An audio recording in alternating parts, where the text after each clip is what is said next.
Wake up, pray up. It is June 27th, 6:06 a.m. here, and we have so much to get through today. We will be visiting with William J. Kelly. He's a Chicago reporter, and he's got some things that he's going to release here on the Morning Buzz. So he's going to be joining me here shortly. But right now, what I want to get into is what's been going on in New York City. Yes, they are coming after your pizza. The woke liberals, they hate you, so they decided to go after your pizza. This kind of sounds familiar, okay? Because what they're doing, the city is demanding a 75 reduction in wood and coal-fired ovens. It should sound familiar because it is. Joe Biden and his administration tried to ban your gas stoves.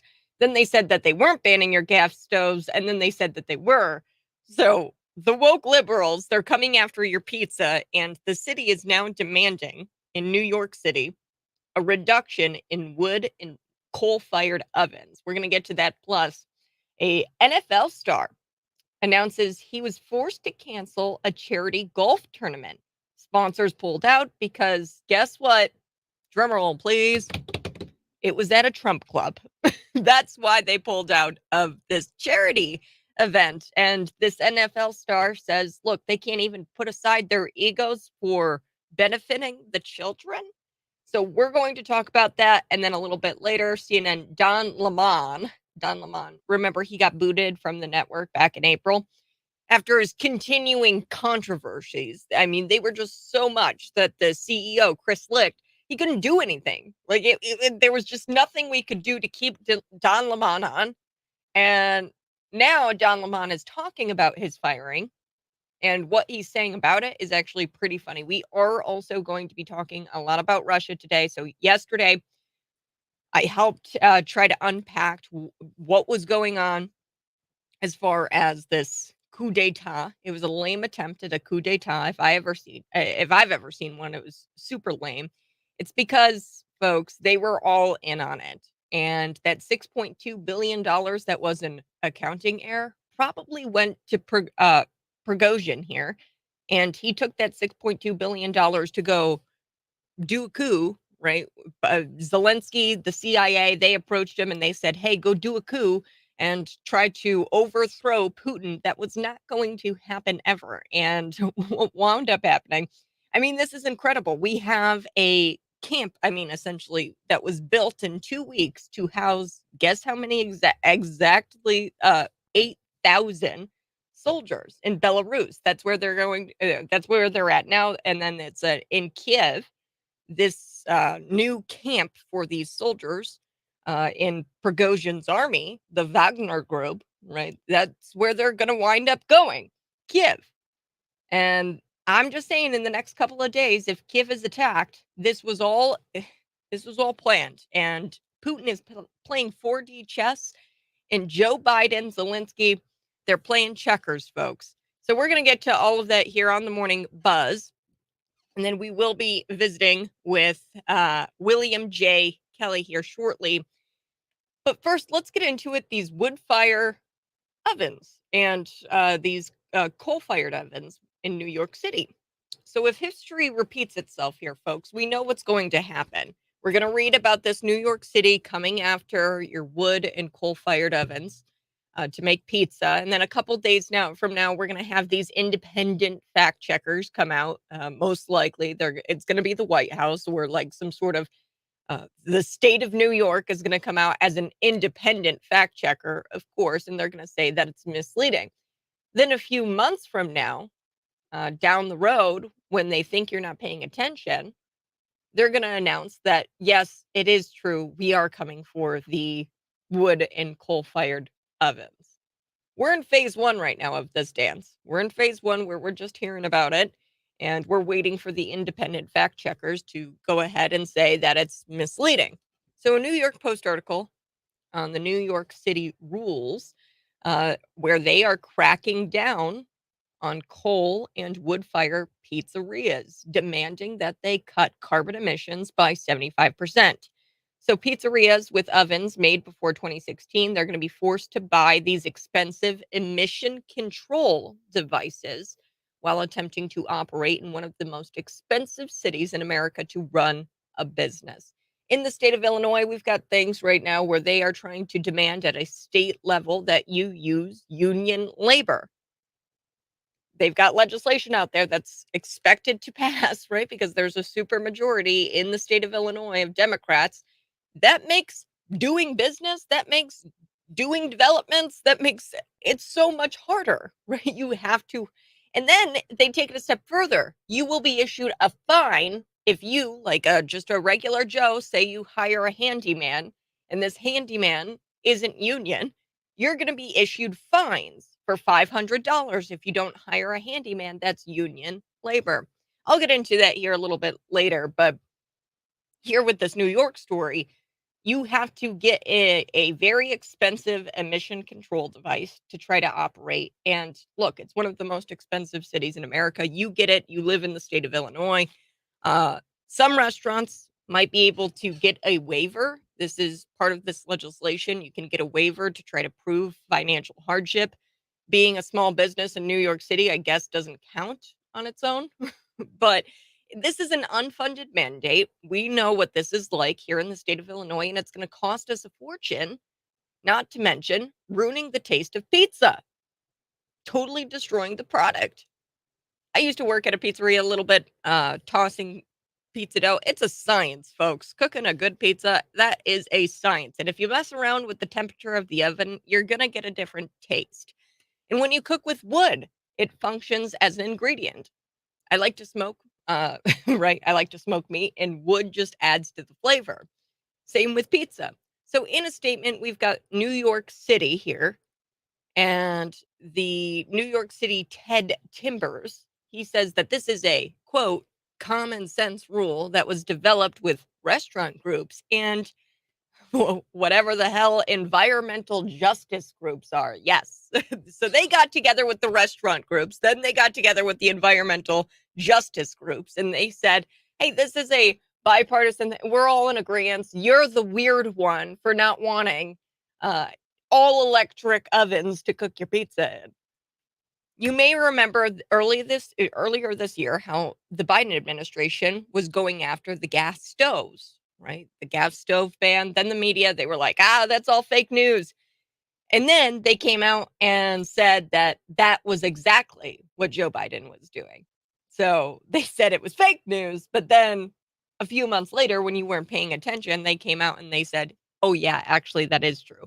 My guess is that the journalism hooking in these articles to come from New York City, they're going to start with right wingers being anti-science. They hate the earth. They hate the planet, and they're against.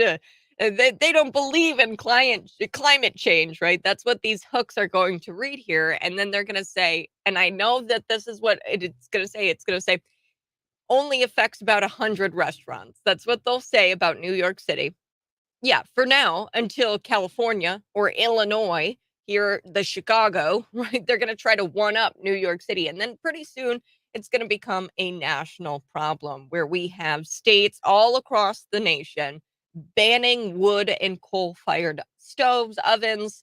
Uh, it wasn't long after the gas ban that was never a gas stove ban, actually did became it did become a gas stove ban in New York. In New York, you can't have a gas stove, right? It actually became a ban in New York.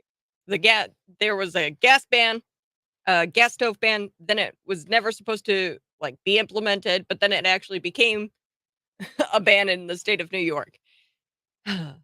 It's all something to keep in mind on election day, folks. These policies are never on the ballot because leftists, they know how unpopular their agenda is. If people ever found out about it, oh my gosh. I mean, the leftists would never be elected. If you don't like food and you think everything should be cooked using electricity until leftists find an excuse to ban that, then by all means, just go ahead, keep voting Democrat until you have nothing. Because eventually, if you have nothing, you'll be happy. That's exactly what the Democrats think. I'd like to see them try to pry my smoker off my cold, dead hands because I am a big barbecue fan. All right. Do want to shift gears here. We're going to talk about Jordan Poirier. Poyer, I think is his name. Jordan Poyer is he's a Super Bowl champion. So he was a safety for your 2024 Super Bowl champion Buffalo Bills. And he was set to host this charity golf tournament. Okay. His intention here was to raise money to improve post secondary outcomes for students from underserved backgrounds. So he was trying to get the kids caught up in school. Uh, Jordan Poyer, the Super Bowl champion of the Buffalo Bills. He was a safety. He was forced to cancel this due to too many sponsors and participants pulling out over the tournament being held at a Trump owned golf club. And there it is. Because Trump owned the club that he was planning on having this golf tournament. Uh, turn Turns out to them, politics, I guess, matters more than improving post-secondary outcomes for students from underserved backgrounds, right? So Jordan Poyer, he made the announcement from his home in Miami, saying that he chose Trump National um, for no reason. Like he chose this golf course for no reason other than it's his favorite place to play. That's it. That's the only reason why he chose it. Let's take a listen to his statement here, and he posted it on his social media. Here we go.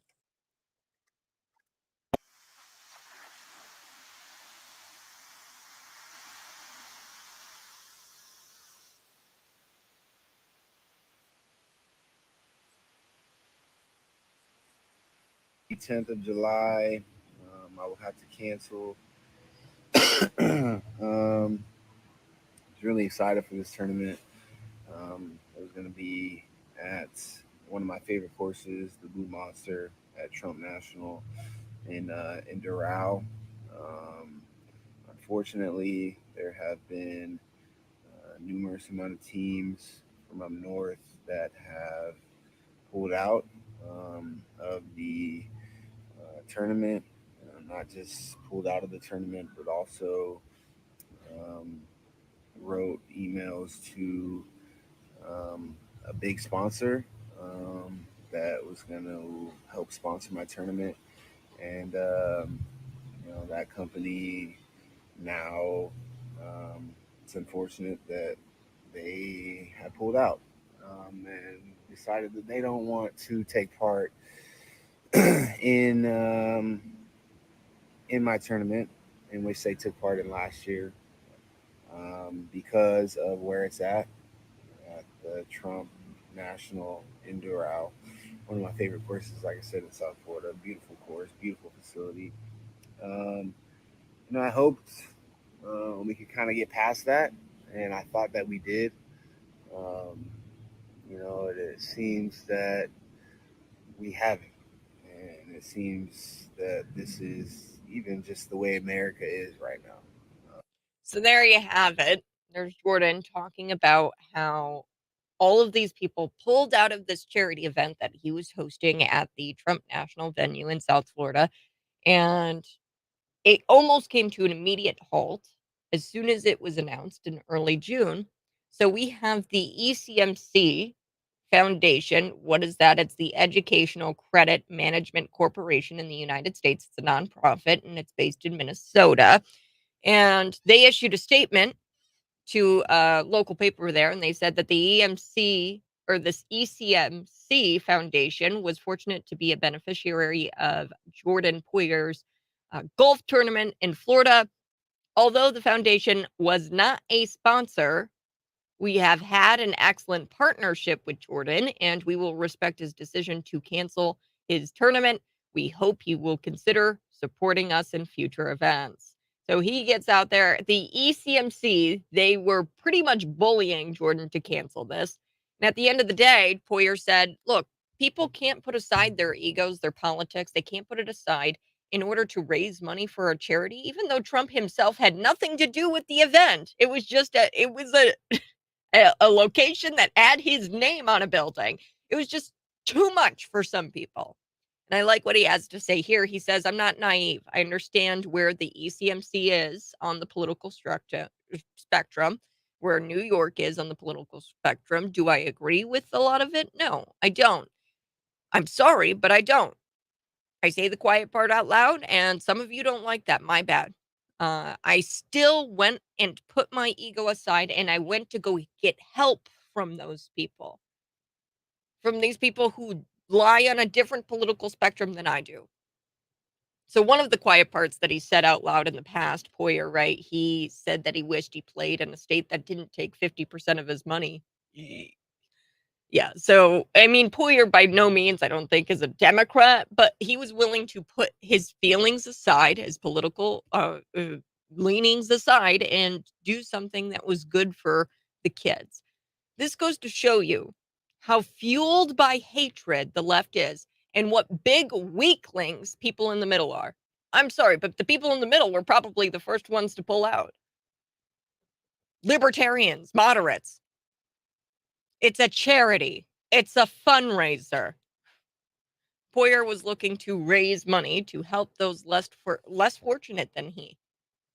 And the people causing the immediate criticism cared more about their political leanings and feelings than helping people who were in need. I mean, there was immediate, as soon as he announced where the location was in early June, they said, we're going to pull out.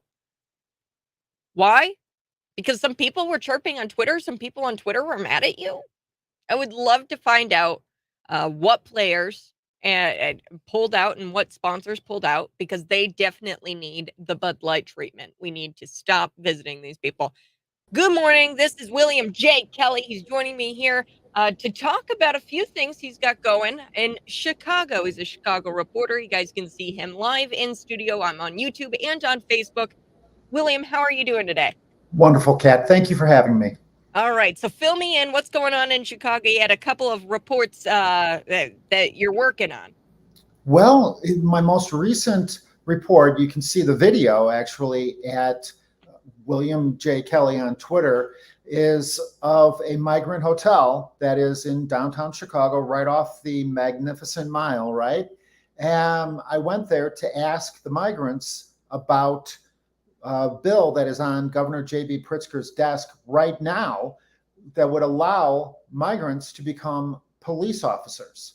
And their reaction was pretty shocking. Have you had a chance to see the video?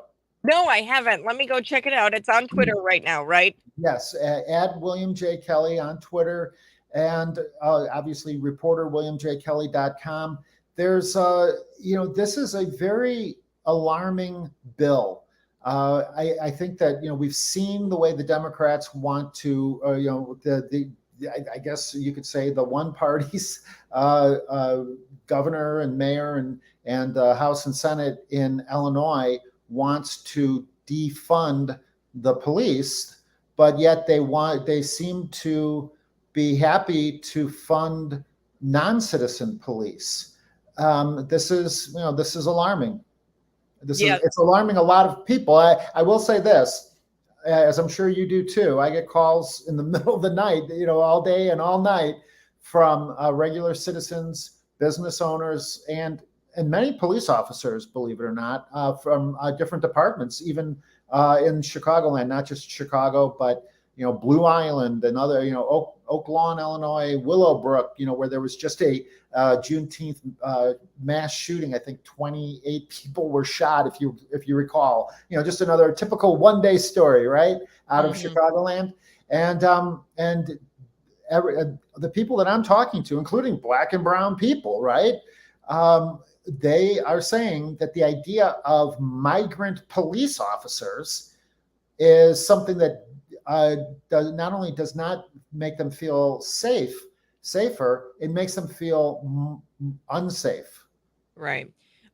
Real quick, William, we're going to play this here for our listeners, your video here, where you're investigating Governor J.B. Pritzker planning to sign this new bill that it would allow these illegal immigrants to become police officers and arrest U.S. citizens. Let's take a listen. Here we go. Would you like to become a police officer? There's an opportunity in Chicago, especially for females of color.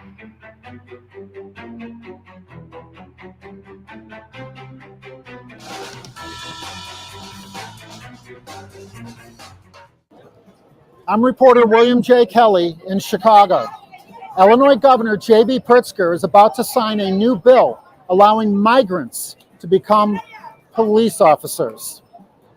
No one really knows what that would look like, so I've decided to return to the site of my original viral video, the plush Inn of Chicago, right off the Magnificent Mile, to ask the migrants themselves how they feel about the bill. Hello. Hi, where are you from? Where are you from? Okay. You know, Governor J.B. Pritzker is signing a new bill that would allow migrants to become police officers. How do you feel about the bill? Have you had a chance to read the bill? He read the bill? Have you had a chance to read the bill? Hi, where are you from? Oh, I see. Governor Pritzker of Illinois is about to sign a new bill allowing migrants to become police officers. How do you feel about that? No. Where are you from? I speak English. Español. Governor Pritzker of Illinois is about to sign a new bill allowing migrants to become police officers. How do you feel about that?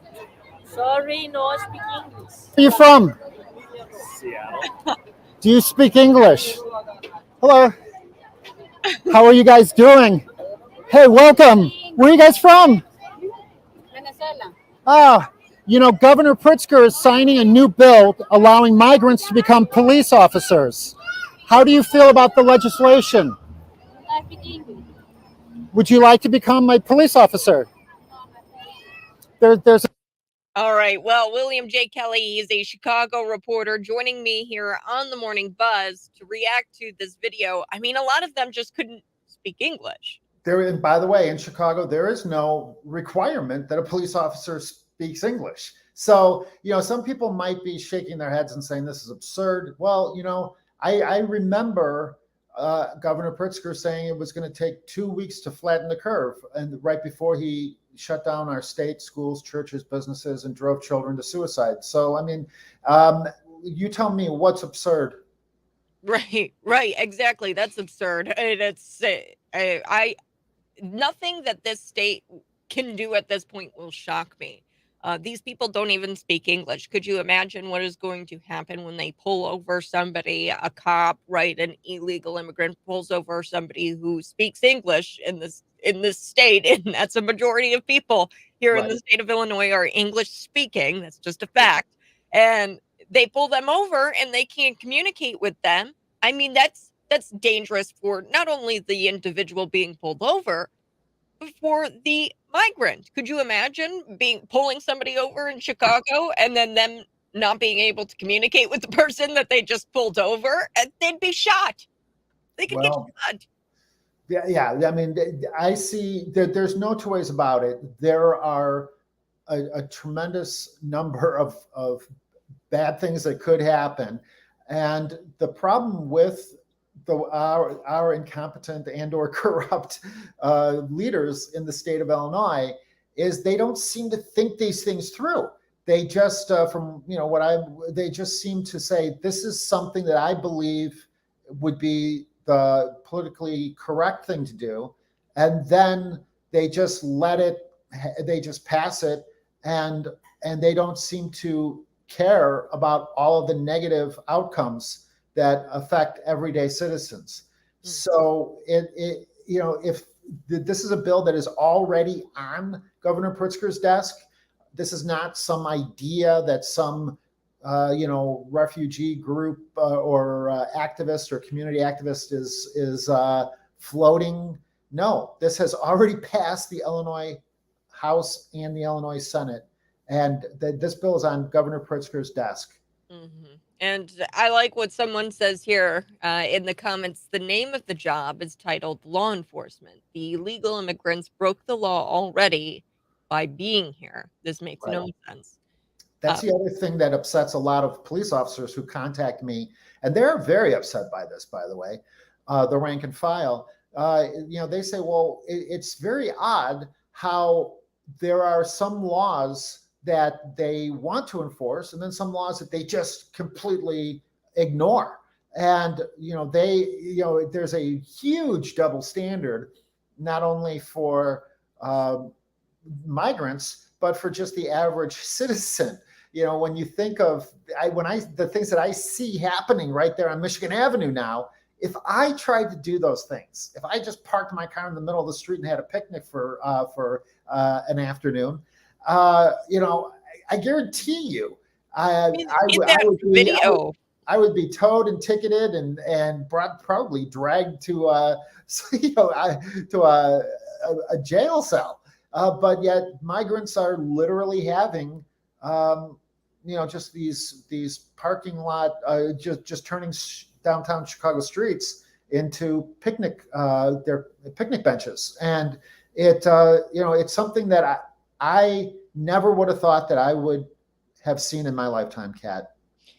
Well, we have to take a break. William J. Kelly, thanks so much for joining me here on the Morning Buzz. We so do appreciate you. Folks, we appreciate you, Kat. You're the only one with the courage to actually amplify these stories, so thank you. Veteran Chicago reporter, feared and despised by former Mayor Lori Lightfoot. He's Emmy Award-winning producer. Go check him out at reporterwilliamjkelly.com and look him up on Twitter. Have a great day, William. You too, Kat. Thank you. All right. We're going to be back, folks. Thanks so much.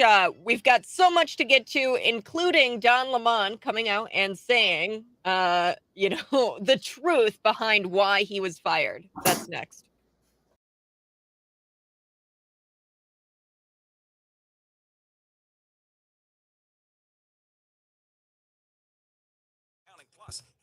Good morning, friends. Thanks so much for tuning in to the live stream. Now, there's one thing that we didn't get to was this whole Russia, and we've got Prigozhin, who led the Wagner group into Russia, which I think he pretended to occupy this city. It's called Rostov. And I have my own view about this, my own theory. And I think that it was the most lame attempt of a coup d'etat if I've ever seen one. And there's a lot of back and forth. A lot of people are saying now that this was planned from the beginning, where Prigozhin, who is the guy who led this coup d'etat, it was a terrible coup d'etat. I love it. The leftists, the people with the Ukraine flag in their bio, they sat there and they said that, oh, this is it. President Putin, or Vladimir Putin, he's going to be dethroned. He's going to be overthrown, and the war is going to be over.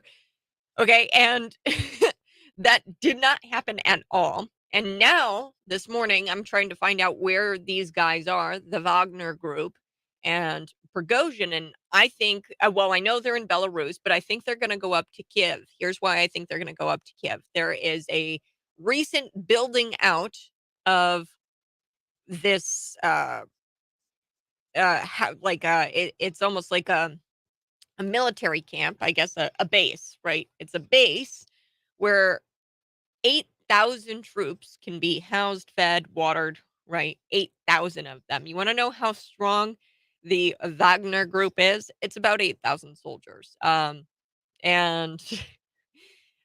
this is near Kiev. So I would not be shocked in the coming days here, and this is what my prediction is. We are going to see an attack on Kiev. Now, this is the stronghold for Ukrainians. Does your theory still check out? Putin is still weighing charges and punishment. Yeah, still weighing is different than actually charging and punishing this guy. I don't know. There's been conflicting reports about the arrest and about the charges here. I mean, if you are attempting a coup d'etat and if you were trying to overthrow Russia, actually, you would be killed. There's no way Putin would allow this guy to actually live if he tried to overthrow the Russian government. And like I said, it was a spat between Prigozhin and Shoigu. And these are two high-ranking military officers. Now, Shoigu is the defense ministry head. So he is more Russian government. He has more authority because he has a department. He's the department head of defense there in Russia. And Prigozhin allegedly was upset with the way he was operating the military. And they had some sort of spat, right? So I don't think that this had anything to do with Putin's leadership, anything to do with Russia, the Wagner group.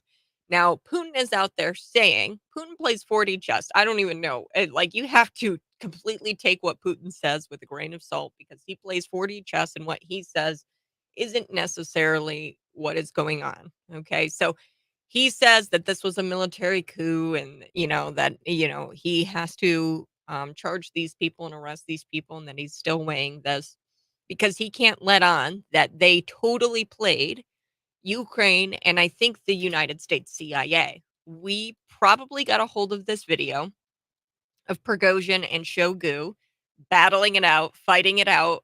There's a video where Prigozhin is like super hot headed and it made him look bad, I guess, with senior leaders and senior political leaders in Russia, and that they were worried that he was some sort of hothead. So they might know that the CIA here in the United States is tapping into maybe some cell phones, some communications, right, between Russian leaders, and they might be talking on wires and stuff like that, or over some sort of communication trying to indicate that Prigozhin is a problem. So what the CIA in Ukraine did, they bribed and gave these people money because we are not the good guys in this situation, right? We gave these people, Prigozhin, the Russians, US taxpayer money, $6.2 billion. That little accounting error, I think, was this money to go commit an insurrection, to go try to overthrow Putin. They knew that they weren't actually going to be successful in the overthrowing of Putin. Come on, the United States knows better than that. They just wanted to get the word out there that Putin doesn't have a stronghold over his people. Now, what Putin has been very clear about is that this is not the Russian people or the Russian army is not on the side of Prigozhin. If this were to be true at all, I think they're all in on it together. And what the United States and the CIA and Ukraine did, what they essentially did was give them $6.2 billion to go and try to commit a coup d'etat, an insurrection.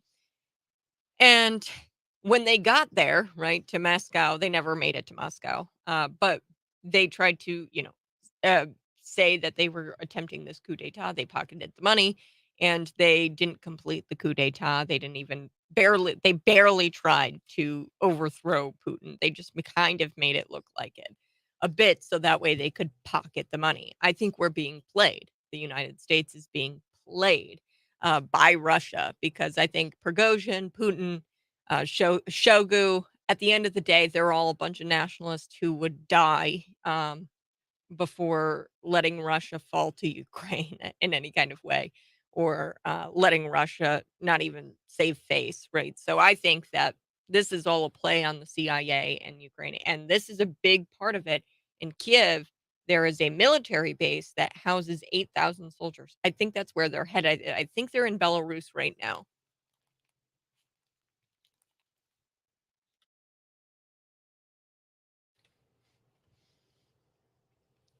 Good morning. Hey, this is the Morning Buzz. And you can join me here live in studio on Facebook and on YouTube. We were talking a lot about this lame attempt of a coup d'etat done by Prigozhin. And what's key here is to know that there is a military base. They're building out a military base in Kiev, and it took them 2 weeks. They've been building it for 2 weeks. So they've built out this military base to service 8,000 soldiers. And you want to know who has a group of about 8,000 soldiers? The Wagner group. Where are they going? Perhaps Kiev. What is my guess? Well, I think Kiev is going to be under attack, and the Wagner group is going to continue working on behalf of the Russian government because this whole coup d'etat, this whole ragtag group of people trying to overthrow Putin was a joke. It wasn't real. It was all theater because the United States and Ukraine paid for these people to go do this coup d'etat, and they wound up pocketing the money. They were all in it on it together. Prigozhin, Shoigu, the defense ministry head, and Putin. They were all in it together. Now, he's going on record and he's saying that he's weighing charges and punishment. Look, folks, if he was actually trying to overthrow the government, Prigozhin, if he was actually trying to do this, his head would be gone. Okay, that if he was actually trying to do this and Putin wasn't aware of what he was up to, then his head would be gone.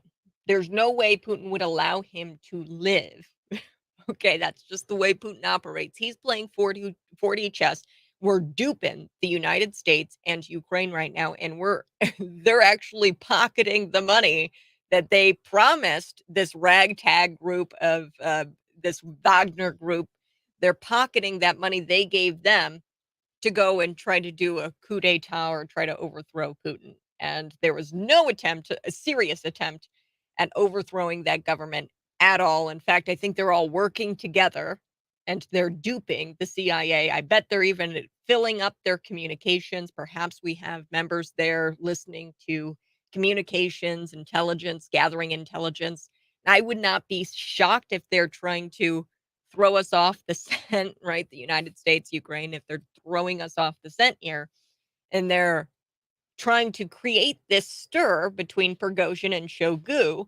There's a video out there where Prigozhin goes after Shoigu, and then these senior political leaders have said that, hey, he's a bit of a hothead. He can't be trusted. I bet that's all fake. I bet it's all fake. They're playing 4D chess. And as always, our administration, Joe Biden and the Ukrainians, they are playing checkers.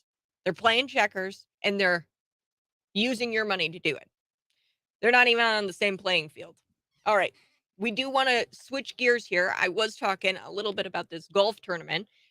Jordan Poyer, I think is his name. He was a safety for the 2024 Super Bowl champion Buffalo Bills, and he was set to host this golf charity event. And all of these sponsors pulled out of the tournament. Why? Because it was at a Trump-owned golf club? What? Turns out to them, I guess their politics matter more than improving the lives of students, children who have lived in underserved communities, because that's what the charity was all about. And Jordan Poyer, he says it. He says, look, people couldn't put their egos aside. They couldn't put their politics aside in order to raise money for charity. I'm sick of the leftists. I'm sick of how fueled by hatred they are. And I'm sick of these big weakling, middle moderates and libertarians.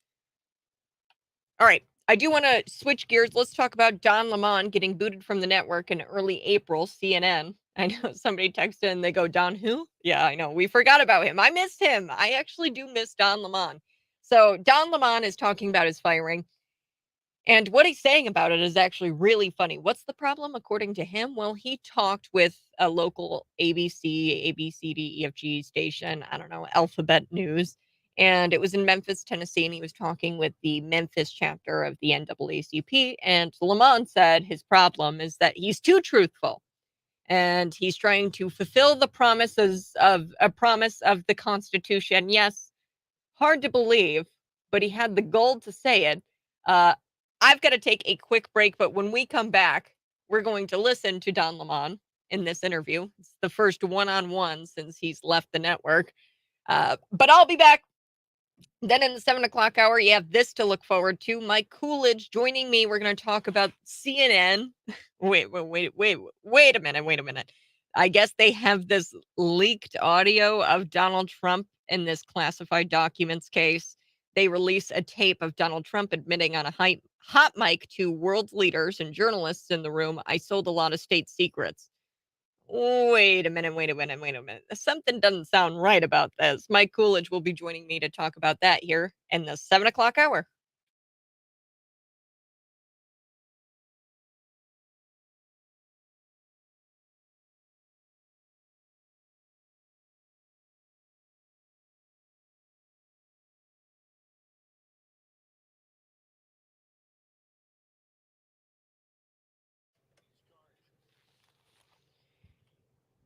Hey, good morning. This is the Morning Buzz. Thanks so much for tuning in. I will Poyer. Yeah, I was talking about the Buffalo Bills safeties 2024 champion, Super Bowl champion. He was doing this really nice golf tournament. And I don't know if you guys have ever faced this. I face it all the time. We have had, I mean, that's no secret, sponsors pull because they don't have the stones to sponsor this program, right? But we've had sponsors pull because they don't have stones. And it's really sad because you can't rally behind, things like a charity. You can't put your ego aside and just rally and um get behind doing some good work for the kids. And I find in my daily life that people in the middle are actually worse than those on the left. At least those on the left say that they are you know, say that they have convictions, deep convictions. And I'm never going to bash somebody for deep convictions. That's fine if you have a deep conviction. It can be the wrong conviction. That's fine. But people in the middle, they just, wishy-wash. And what's even worse is they'll say, "Oh yeah, we'll sponsor your event," and then they're like, maybe not." And I'm just so sick of the weaklings. I'm so sick of the fueled hatred from the left when it comes to these things. And the guy, Jordan Poyer, he actually I isn't like super political. I mean, it's no skin off my nose. I know that exact. I'm sure he's not a Democrat, right? He's come out before and said that he wishes that he played for a state that didn't take 50% of his money. I'm sure he leans more right on issues. But here's the thing, he reached out to ECMC, which is this education, they're woke leftists, right?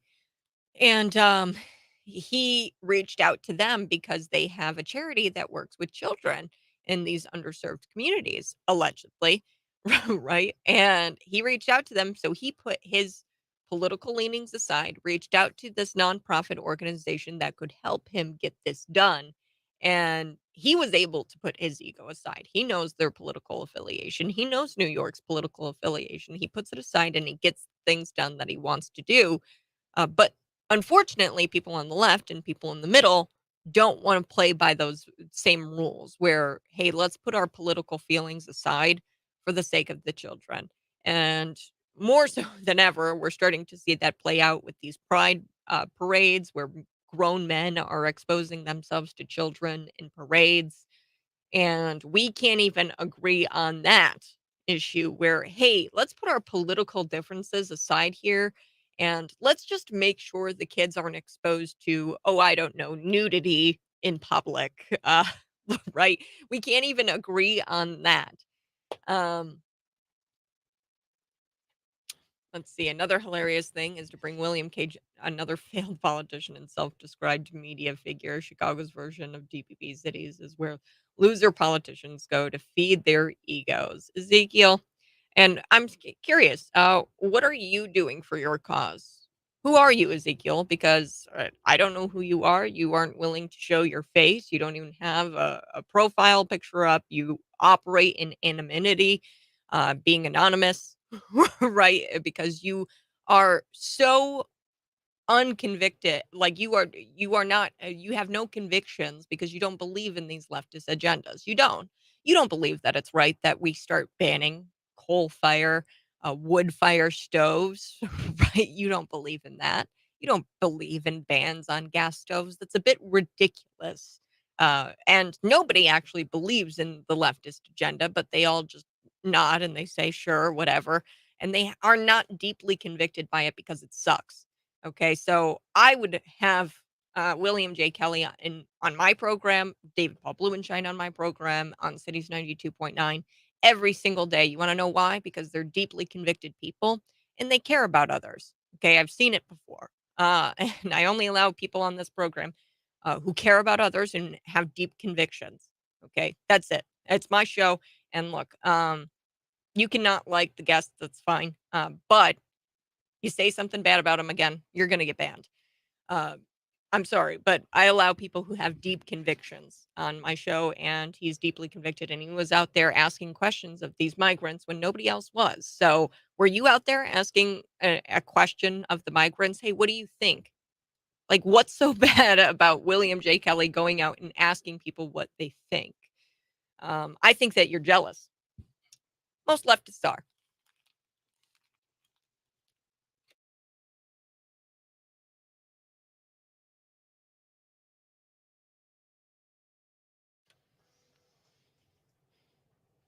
Tune in to the Morning Buzz, Cities 92.9 on the Facebook Live, YouTube stream. We're on Twitter out of Bloomington, Normal, Illinois. You can interact with me. I can interact with you.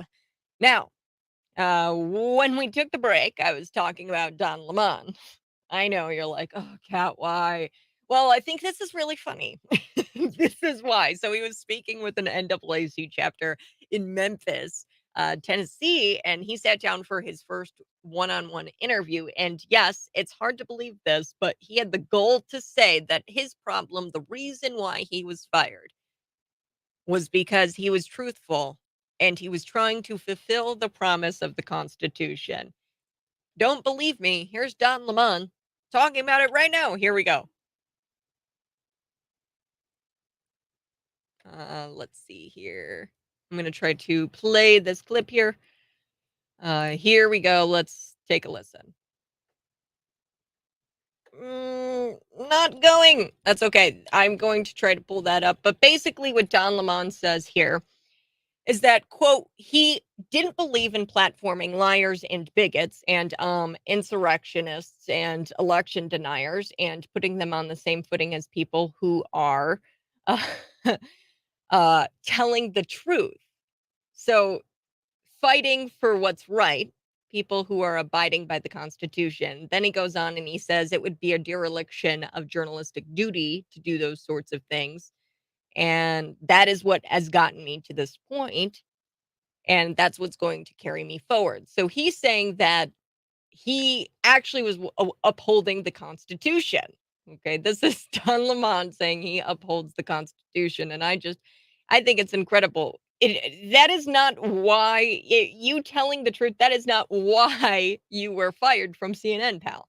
Okay, he actually thinks this part was especially rich. Quote, to know that I am standing up and abiding by the Constitution, which my profession demands that I do because we are listed in the First Amendment of the Constitution, which is freedom of speech, freedom of expression, freedom of press, he claims, right? That's beautiful. He thinks he's a hero of the Constitution, you see, not the guy who constantly sounds like a Democrat talking point. This is Don Lemon.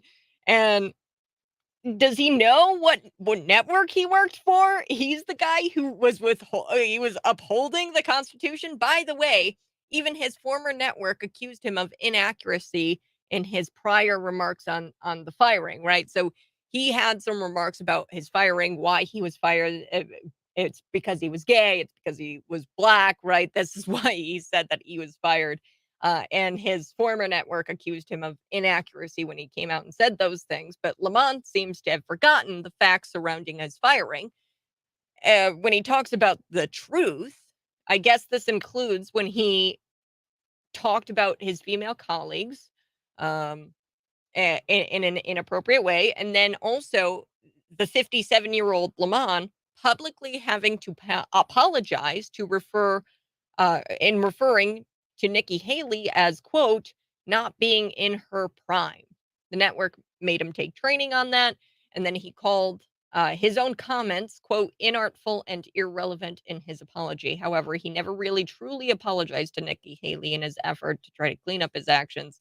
He did say that his comments surrounding her not being in her prime were inartful and irrelevant, but he said he didn't say that it wasn't true, right? So this must be the truth he's talking about. And then he went after Vivek Ramaswamy for being a man of color. So here's that clip and play it here for you. A few months ago, Don Lemon tried to shut me up on air. This is Vivek Ramaswamy on Twitter. And when I tried to educate him on the Second Amendment, and quote, this is what he said: when you have black skin and you live in this country, then you can disagree with me. So Vivek Ramaswamy, for those of you who don't know, he's brown. And Don Lemon essentially said he wasn't black enough to have an opinion. Here we go. All right, hold on. Here we go.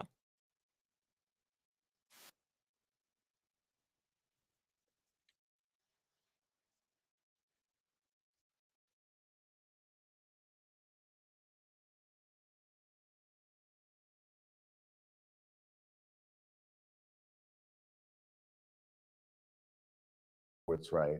people who are abiding by the Constitution, I think that would be a dereliction of journalistic duty to do those sorts of things. That is what has gotten me to this point, and that is what is going to carry me forward. Then there were tense moments on air, like this one. Lemon's pushback from GOP presidential hopeful Vivek Ramaswamy. You are in black skin and you live in this country, then you can disagree with me, but we're not. I don't believe in platform Wow. liars. There you have it, folks. He wasn't black enough. That's what Don Lemon said. I have to take a break, but we're going to be back here in just a little bit. You're listening to The Morning Buzz.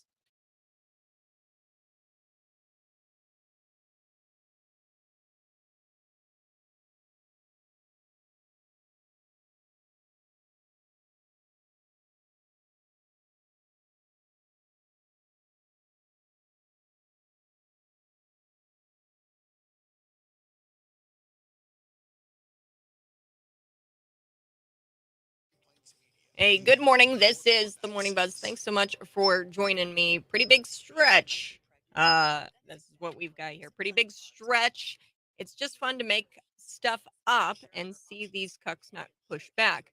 Who knew a small town radio host would be an expert on the inner workings of Russian political? No. Never have claimed to be an expert. If you guys are watching right now, be sure to smash the like button, subscribe. Never claimed to be an expert in in Russian intel or anything like that, or Russian politics. However, there is a big problem in censorship and a big problem in mainstream news not reporting on factual things.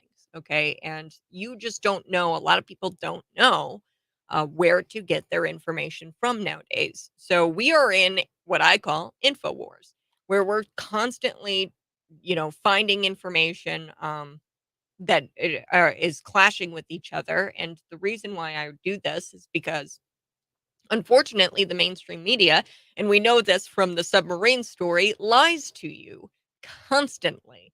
And they will continue to lie. The mainstream media tried to spin this as if this was some sort of a coup, and as if Russia was going to fall that day. Okay, and that couldn't have been further from the truth.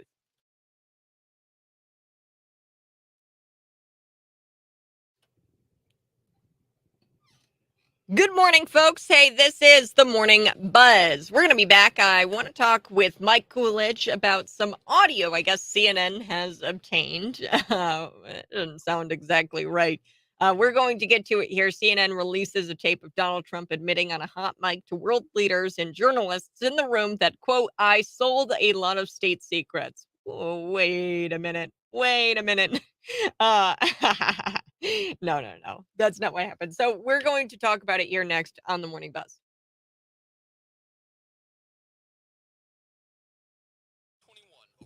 Nope, like I said, I'm not claiming to be a Russian political expert. However, I will say that I am a dissenter, and that gives me the ability to branch out from the mainstream media and be a free thinker. And I just try to freely think for others and try to bring my ideas forward and try to help people understand that there is other information out there that you might not be getting. There's a lot of people who believed that Russia would actually fall that weekend that was going on, where the Wagner group wasn't even close to Moscow. Now, they said that they were going to go up from Moscow to Rostov, from Rostov to Moscow. That never happened, right? And now we know that Putin didn't even kill the guy, didn't even arrest him, still weighing on deciding on whether or not he is going to arrest him. And I'm sorry, some tanks, what was it, a dozen tanks, not even a couple of hundred soldiers in ill-fitting uniforms? You really think that's going to overthrow the government? No.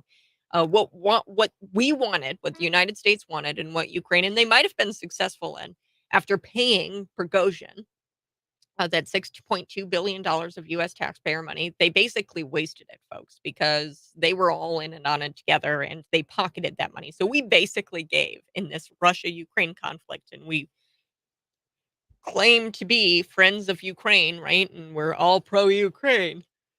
We claim to be that, but what we wound up doing was actually giving money to the Russians, okay? So probably to build this base that they're currently building in Kiev.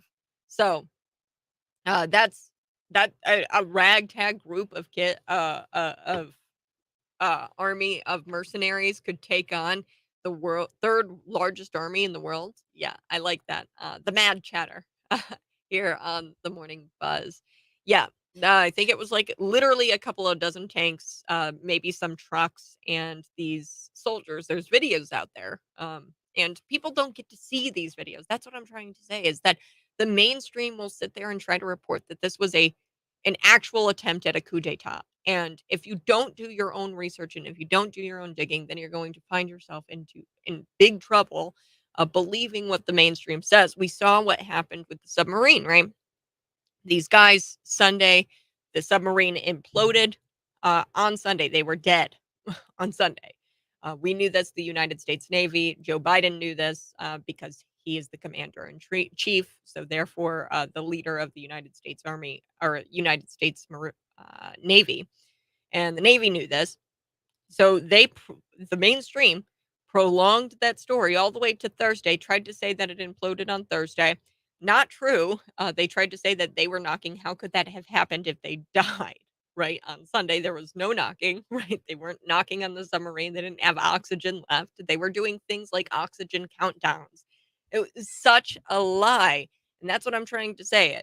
You don't have to be an expert to be able to read and see the live. So we are going to be talking with Mike Coolidge here coming up in just a little bit about the leaked audio from CNN, that CNN releases this tape. Oh, wait a minute. So we'll be talking about that in here in just a little bit. Be sure to like, comment, share, subscribe.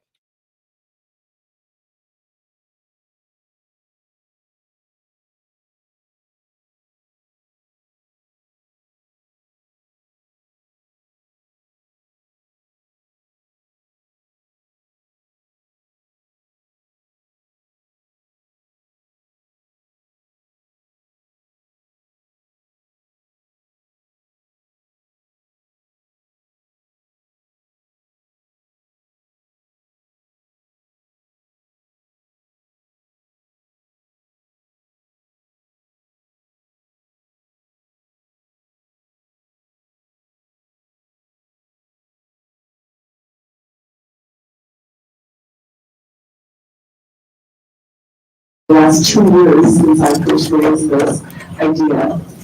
So I'm glad that we're finally coming around to being able to take a vote on this tonight.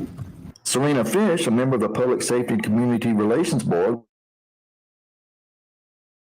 gun violence issue without creation of a new commission. This is Kevin Woodard, Cities 92.9. Dahlia Boland's jury trial has been set for November 27th, according to Tazewell County Circuit Court records. Boland faces charges of first-degree murder, attempted first-degree murder, conspiracy to commit murder, solicitation of murder for hire, and solicitation of murder relating to the deadly October 22nd, 2021 shooting of her mother, Rebecca Boland, and injuring her father, Douglas Boland. Dahlia is free on $1 million bond. She entered a plea of not guilty to all charges. News on the air, on the web, on your app, and on Alexa. I'm Tom Davis.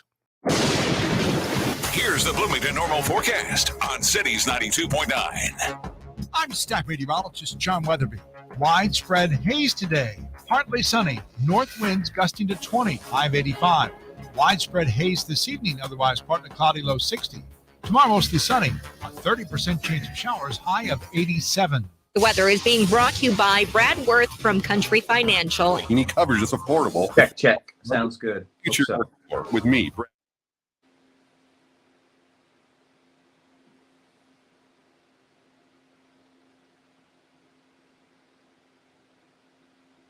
Oh, yes.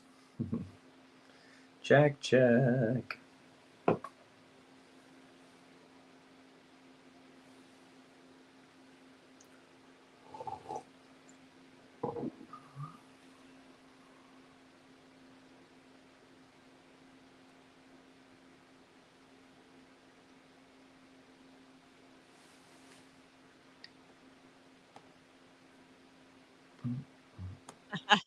Hey, folks, good morning. So before I took the break, I was joking around. No, CNN does not have a tape of Donald Trump admitting that he sold a lot of state secrets. But you know who did kind of joke about that and was on tape saying it? Joe Biden.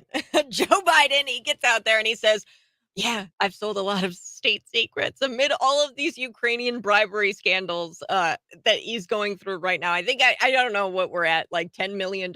He took an illegal bribe from a Ukrainian official. And this past Friday, he joked around and he said that he sold a lot of state secrets during this meeting he had with the Prime Minister of India. And Joe Biden started off the meeting, which included White House senior officials and technology company CEOs. He joked around and he goes, yeah, I've been sharing a lot of very important. So he's sitting there joking around, selling off our state secrets, but like actually he is, because he took all kinds of Ukrainian bribes from Ukrainian officials and it was not willing to bring any kind of information or work with the House committee that is trying to get to the bottom of this investigation. Joining me here to talk about Donald Trump and this classified documents thing, Mike Coolidge, who is a former congressional candidate, Army officer, PAC spokesman, host of a syndicated radio show, was a former host, Mike Coolidge Show. We used to air it here on Cities 92.9. He's currently the chairman of the Ogle County Republicans, owner of the TMKS LLC, which is a communications consulting firm. And he's been a lifelong conservative activist. You have to follow him on Twitter. He's joining me live in studio. Mike, thanks so much for joining me. Yes. Great cozy studio you have here, Kat. Wink, wink. Yeah, it's a nice studio. Joining me in our YouTube studio. So this is a lot of fun. It's nice to see you on. I dressed up just for you this morning, being the visual thing.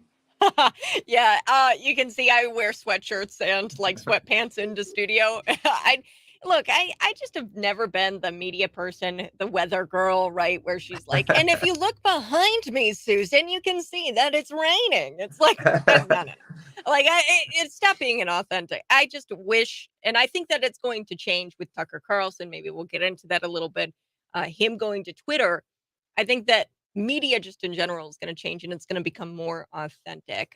Yeah. Speaking of which, let's talk about the media and how they're going after Donald Trump again this morning.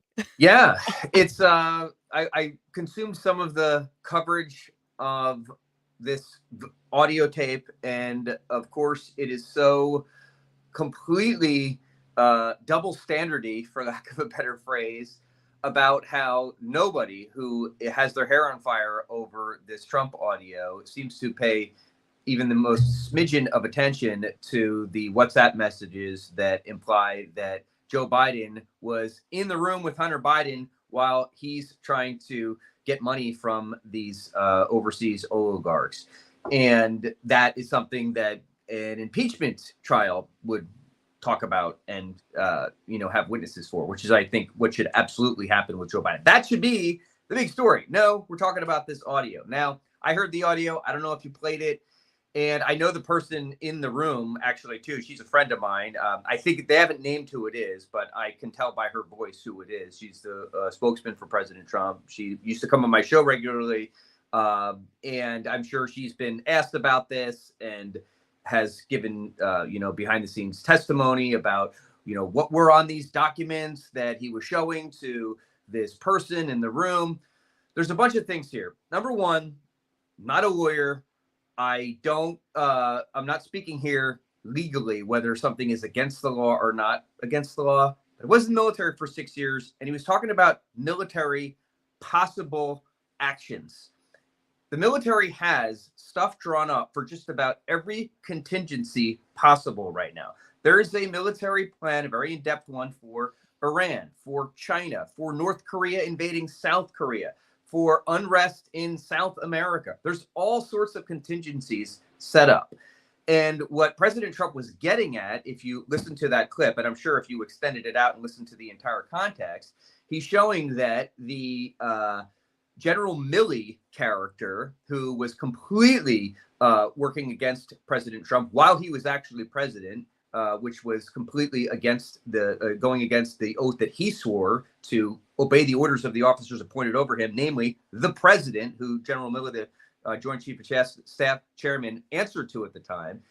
He was going to the press and leaking to the press that Trump was going to get us into all these wars and stuff. And Trump was pointing out to this person in this room, look, I didn't come up with these plans. He did here. And, he said in an interview, Trump, that it was just news articles. It wasn't real.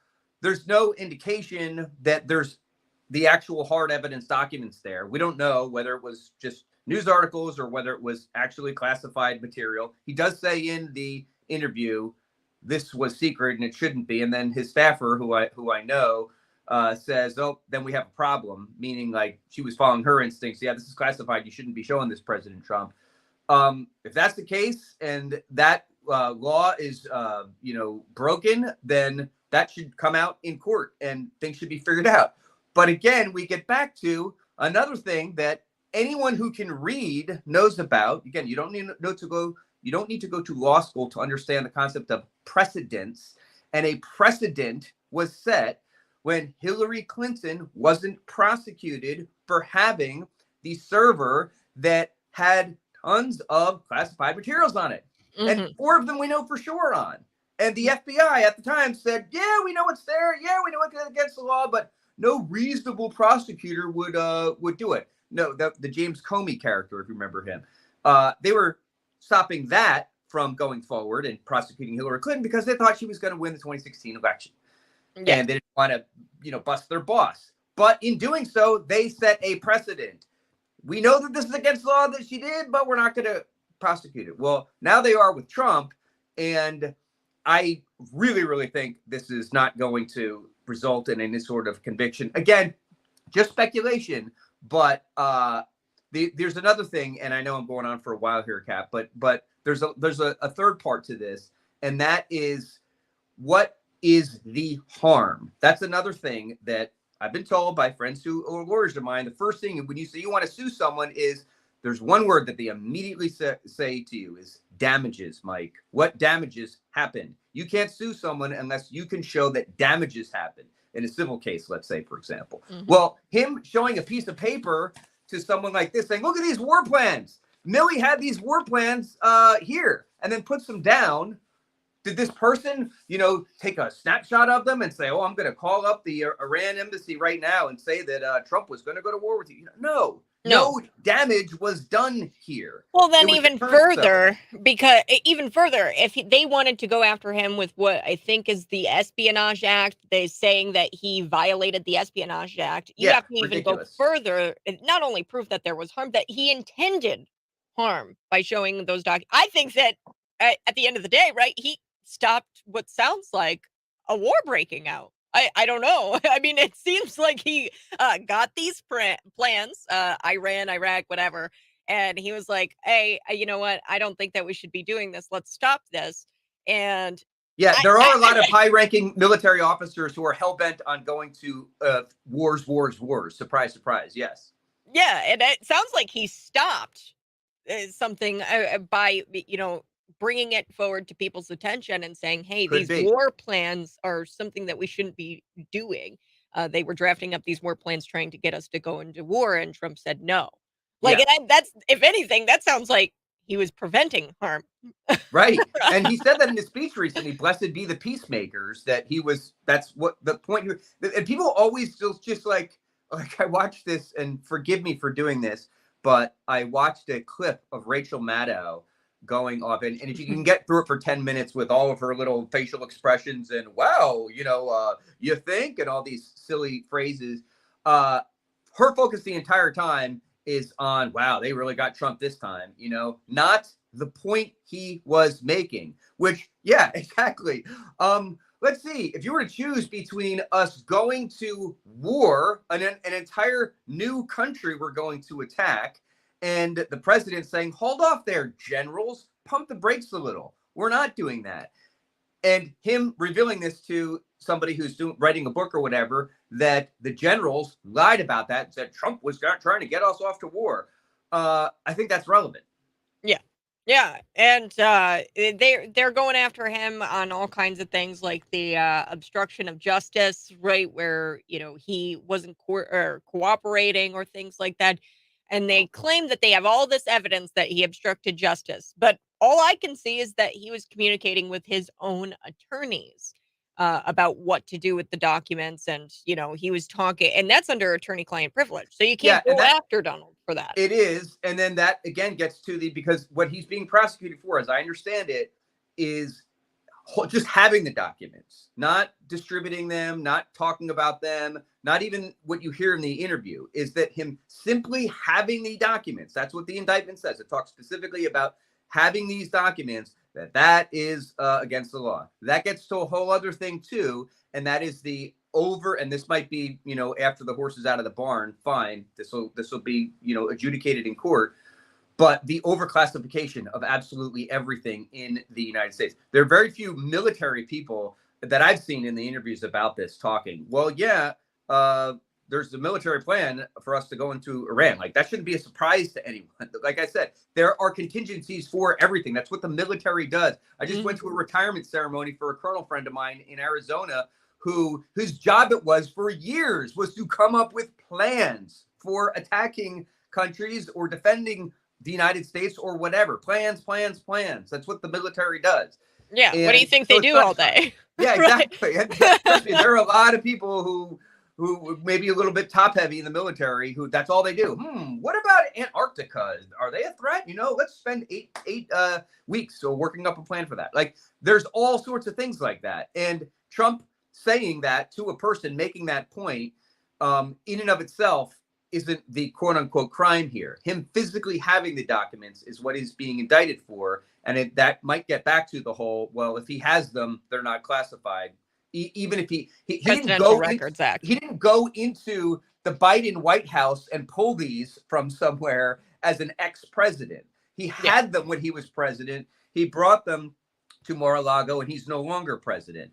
And him physically having them, I've heard the argument made that is him saying that they're unclassified, or that is the equivalent of him saying that they're unclassified. That's what I've heard. That might be an argument that his defense makes. Yeah. Well, and, you bring up, when are we going to stop classifying things so much to the point where, nobody can have any kind of, like, he's the president of the United States. It just makes sense to me when on its face, right? The president of the United States should have classification authority, should be the original classification authority, being that he's the commander in chief. Like, it doesn't make a whole lot of sense that like these bureaucracies, the National Archivist, they have more classification authority. Like, who has more classification authority other than the commander in chief, the guy who actually decides whether or not we're going to go to war? Well, Congress. Exactly. Who answers to us, by the way. And that gets into a whole other thing about and I always use this one that John Vindeman character during the first impeachment. He personified the Washington elite deep state better than anyone in recent memory. And that is when he wagged his finger at the president saying, President Trump is doing things against what our national interests are and talking to Ukraine on this phone call. And I just had to say something about it.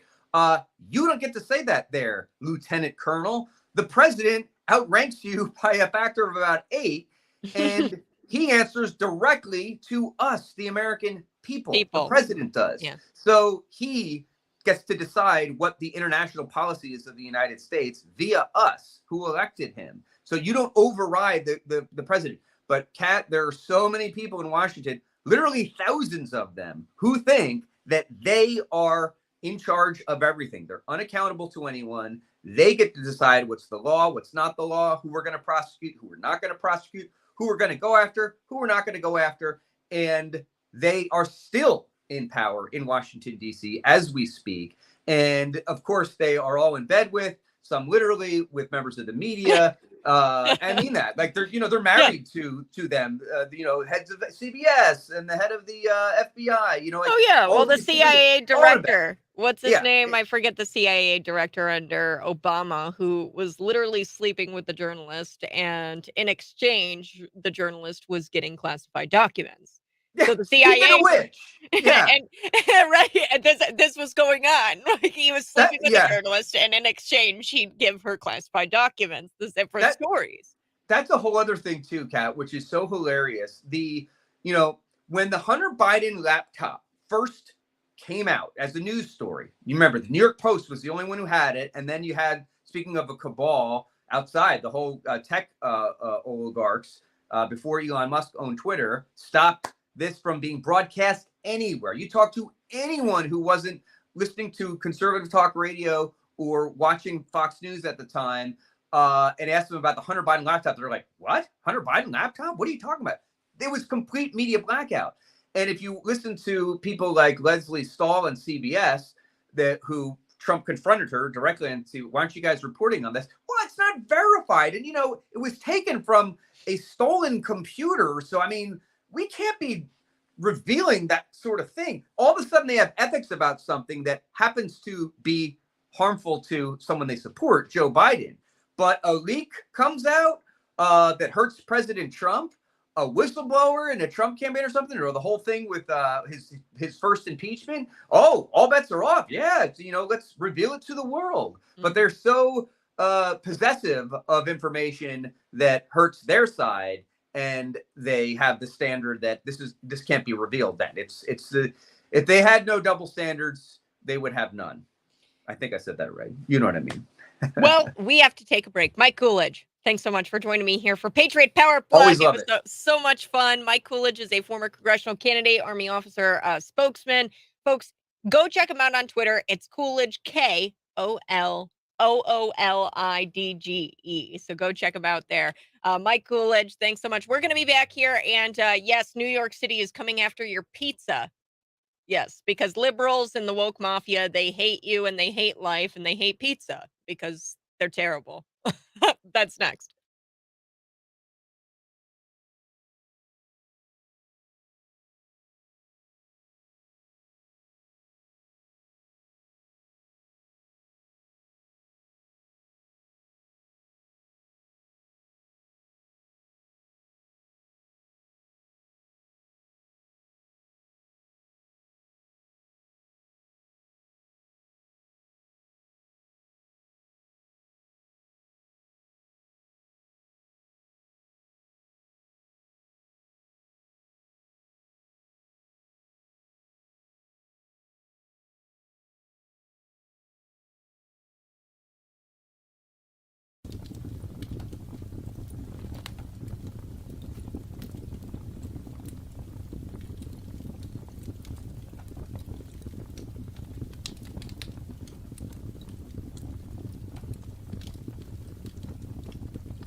So those of you on the live stream, here I am in studio trying to figure out this microphone. It breaks on me and I start screwing the microphone, and I'm like, oh my gosh, I've got a few microphones in the studio. I could have hopped over to this one. I was going to drag it in front of me and like lean into the microphone from across the board here.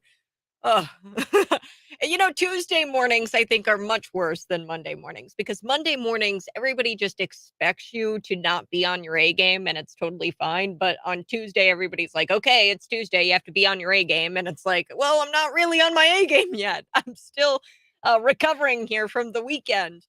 All right. Before we took the break, I was talking about woke liberals who are coming after your pizza. The city is demanding a 75% reduction in wood and coal-fired ovens. So here we have it. The woke liberals, they don't care about you. They don't care about your businesses. And this is just history repeating itself, okay? So here's what's going to happen.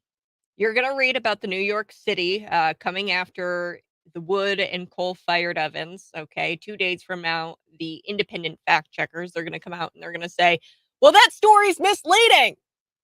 And then a few months down the road, they're going to say, actually, that story is true. When you're not paying attention, they're going to announce that it's true. Okay, that's how this is going to go out. We're in phase 1 right now of this whole dance, where we're starting to see that it come out in legislation where New York City is making rules cracking down on coal and wood-fired pizzerias, demanding that they cut carbon emissions by 75%. So pizzerias with ovens made before 2016, this is the legislation, will be forced to buy expensive emission control devices while attempting to operate in one of the most expensive cities in America. You get it. You're in the state of Illinois. This is a very expensive state to live in. And in fact, Illinois right now, they're cooking up legislation to try to force you, the Illinoisan, to pay a $500 fine if you don't use union labor. So if you call a plumber and he's not union, they're going to issue a fine. They're going to issue you a fine if you don't use a union handyman. Okay. You get it. You live in the state of Illinois. You know how hard it is to not only run a business, but to live just in the state of Illinois. Now, restaurants might be able to get a waiver here in New York City if they can prove financial hardship. And I guess being a small business owner in New York City doesn't count for one on its own, right? A hardship, right? Just living in New York should count as some sort of financial hardship, right? This is an unfunded mandate, and it's going to cost a fortune for these people running these pizzerias in New York City. Not to mention, it's totally going to taste. It's going to taste awful. It's changing the taste of the pizza. You're totally destroying the product if you don't use wood or coal. I'm sorry, but you mess around with the temperature in the oven, you definitely change the taste. And I've always said this. I'm a big smoker. I like to smoke meat and barbecue. It's really good. When you cook with wood, that essentially functions as an ingredient. Wood adds flavor. So get this statement made by Ted Timbers. Ted Timbers, he's the New York City he's from somebody from the New York City, and he says that this is a common sense rule.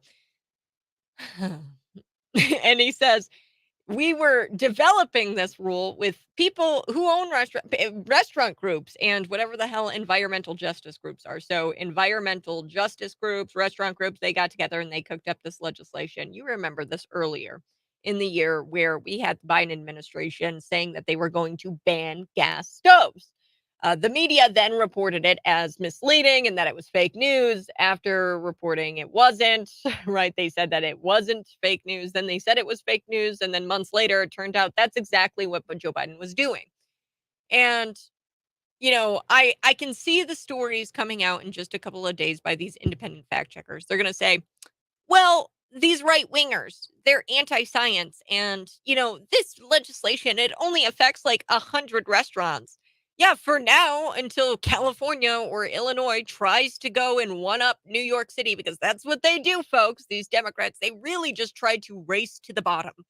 And soon we're going to have an issue here with the banning of wood stoves, coal stoves at a national level. And just like the gas stove ban that Joe Biden said that he was going to pass at a federal level, it wound up just becoming a gas stove ban in New York City. So they said that they weren't going to ban them, and then all of a sudden New York City decided to ban them. This is stuff to keep in mind on election day.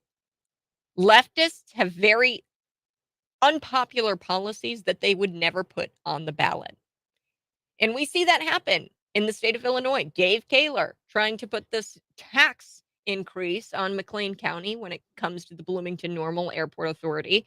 They want more taxes from you, the rural communities. Bloomington Normal gets taxed for the airport. And they didn't express a need. They didn't express a need for more money. They didn't express, hey, people from Leroy or people from Lexington use the airport just as much as people from Bloomington Normal do.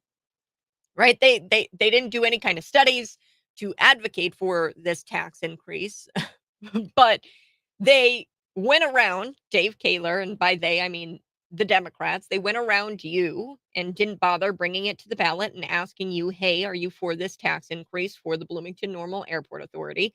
Because it's crap, and they know that it's unpopular, and they know that they wouldn't be able to advocate for their cause here in increasing taxes on the rest of McLean County. But what they did, they went around you, and they didn't bother putting that question on the ballot. Instead, they made it to where the Bloomington Normal Airport Authority can just do it. Leftists have a very unpopular agenda. Their policies are never on the ballot, and they just go for it because they can. And if people were to ever find out about it, they'd be enraged. If you like food and everything, if you don't like food, right? If you hate food, if you hate the way a pizza tastes out of a wood stove, and you think that we should start using electricity for everything, then go ahead, keep voting Democrat if you hate food, okay? Because they're coming after your food. 309-451-9299. I've got so much to get to here today, folks. Coming up, I do want to talk about the 2024 Super Bowl champion Buffalo Bills. He was set to host this charity golf tournament, and because it was going to be at a Trump-owned golf club, we had all kinds of sponsors pull out. They had all kinds of sponsors and participants pull out of this charity event because why? A building had the name Trump on it. These people are deranged and they can't set aside their egos for the children. Rachel Levine claiming that child sex changes are, quote, mental health care and will literally prevent suicides. Disturbing. I'll be back.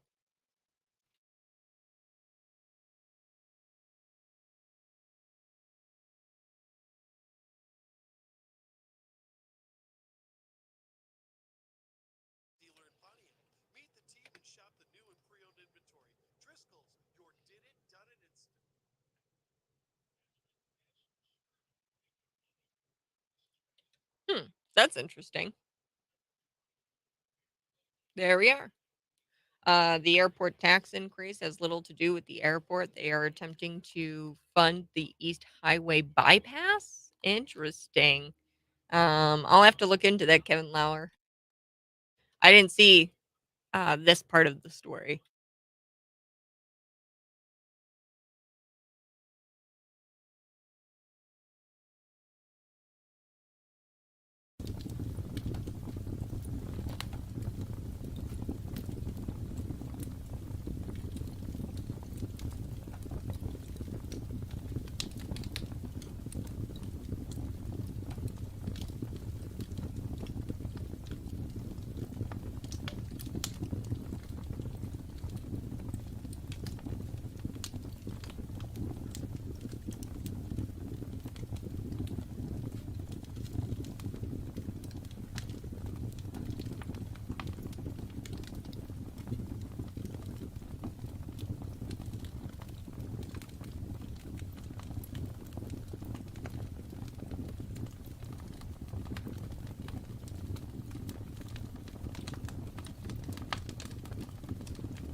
Gosh, that was a lame attempt at a coup d'etat if I've ever seen one. Prigozhin and this Wagner group, they were definitely not trying to overthrow Putin, okay? They're all in on it together, folks. Putin, Shoigu, we've got Prigozhin. They're all in on it together, and I think that the CIA in Ukraine paid Prigozhin to kind of, make a ruckus. Hey, make it, you know, to where people start to believe that Putin doesn't have control over his people. And Prigozhin was like, "Yeah, sure, I hate Putin. Yeah, I'll go and start an insurrection." So this wasn't an insurrection. People on Twitter, the war hawks, Adam Kinzinger, this is going to be the day where Putin. This is where he falls, folks, and that was so far from the truth. Putin is talking; he's still weighing his options when it comes to arresting and punishment for Prigozhin. And look, I don't think it's going to happen. What I do think is going to happen is that Prigozhin and the Wagner group, they're actually going to be moving up to Kiev. And possibly this was a way to move the Wagner group from Rostov to Kiev and not bring attention to it. Okay, so they're all playing 4D chess, and Ukraine, the United States, we're all playing checkers. 309-451-9299. You can text in. A little bit later, we are going to be talking about this Super Bowl champion. He's the safety for the Buffalo Bills 2024, and he was set to host a charity golf tournament. And his intention was to raise money to improve post-secondary outcomes for students from underserved backgrounds. And guess what? He had to cancel due to many sponsors and participants pulling out from the tournament because guess what? The tournament was being held at a Trump-owned golf club. Yes. So before we took the break, I was talking about Rachel Levine. Rachel Levine is the Biden U.S. Assistant Health Secretary. Rachel Levine is a transidential dude. And he made some comments during this recent sit-down interview about a minor child, right? They were talking about mutilating children. And the reason why I want to play his comments here today is because it's concerning that we have people in such high levels of government advocating for the mutilation of children. And the reason why I pulled this today was because I came across a story and came across really a social media page of a local woman here. Her name her name is Megan Hopper. Her daughter, well, former daughter, is 18 years old, recently turned 18. And apparently, because 18 qualifies you as an adult, you can go to a trans clinic and lop off your breasts. So that's what happened. Megan Hopper's daughter went and got a surgery. She's very open about this, expressive on it on Facebook, and she is currently a preschool teacher at Sarah Raymond. And her name is Megan Hopper. She's very open about her trans identified child. And this child went and had a permanent life altering procedure done in Chicago. And her husband works at District 87, I think, as some sort of teacher. His name is Tom Hopper. And it's deeply disturbing, some of these social media posts. It's all very public. I didn't do a deep dive on this, folks. I went to her social media page, and she's very open about her child's experience. And I mean, right down to the symptoms that this child was experiencing during the procedure, after the procedure. And she says something here that doesn't sit well with me. And if I was law enforcement, this would definitely drop my jaw.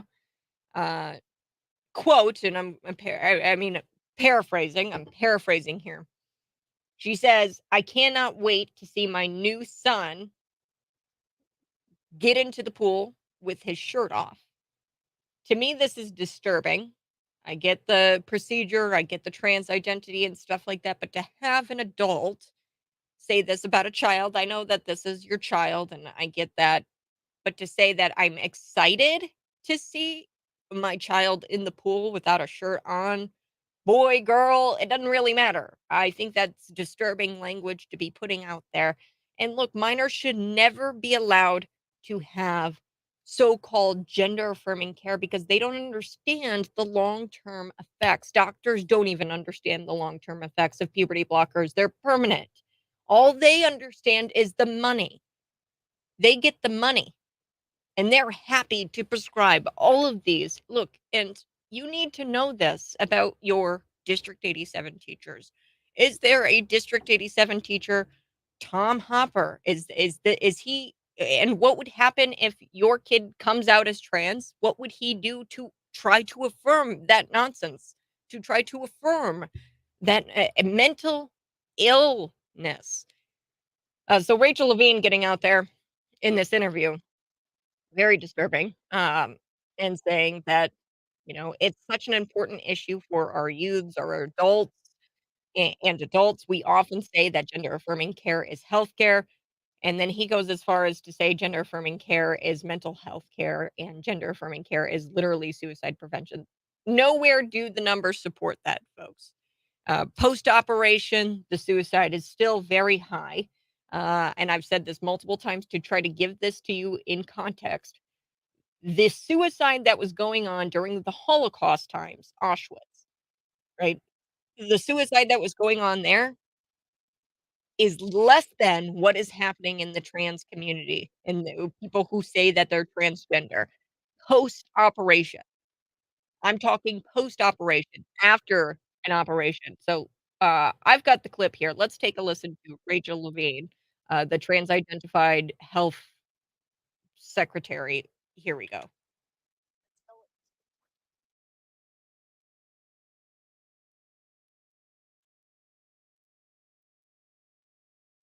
Affirming care is healthcare. Gender affirming care is mental health care. And gender affirming care is literally suicide prevention care. Would that be your view as well? I 100% agree. So there you have it, folks. That was Rachel Levine sitting down in an interview with a minor boy. Shopify presents cool sheets from aha to I suffered from the wrong kind of hot in bed, heat-induced insomnia. Sitting down in a That was my certain tie, the boy aha responded, moment. "I Bed sheets that 100% keep you cool. agree." Then I thought, how do I even Of sell course you're bed going through sheets? great. That's This when guy I is had literally from the Biden administration. He's a high-ranking official of the Biden administration. And they have had the administration and Levine had critical opponents of legislation that seeks to ban so-called gender-affirming care for minors, which includes child sex procedures, changed procedures, hormone replacement therapies, and puberty blockers.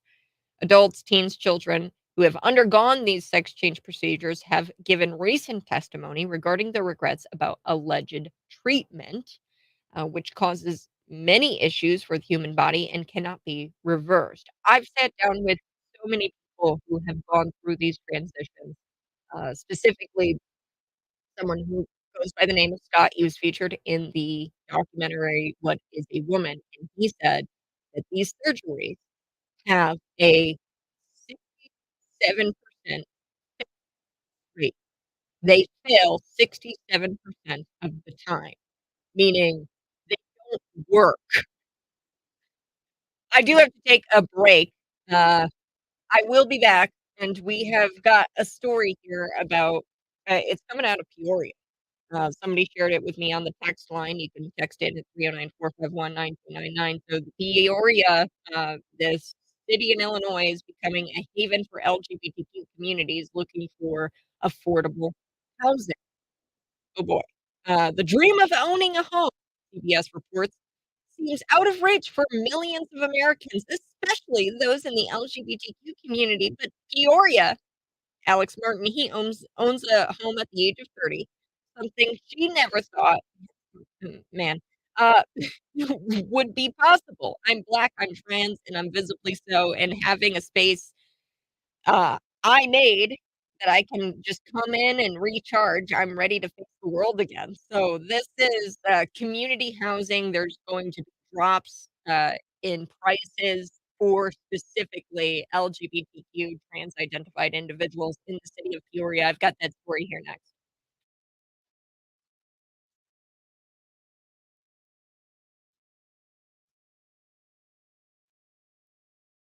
We're going to be back for we will be visiting with Jeff here coming up in a little bit, but I am going to be sharing this story with you coming out of Peoria. I mean, do you think that's fair to give free housing to individuals just because of who they sleep with?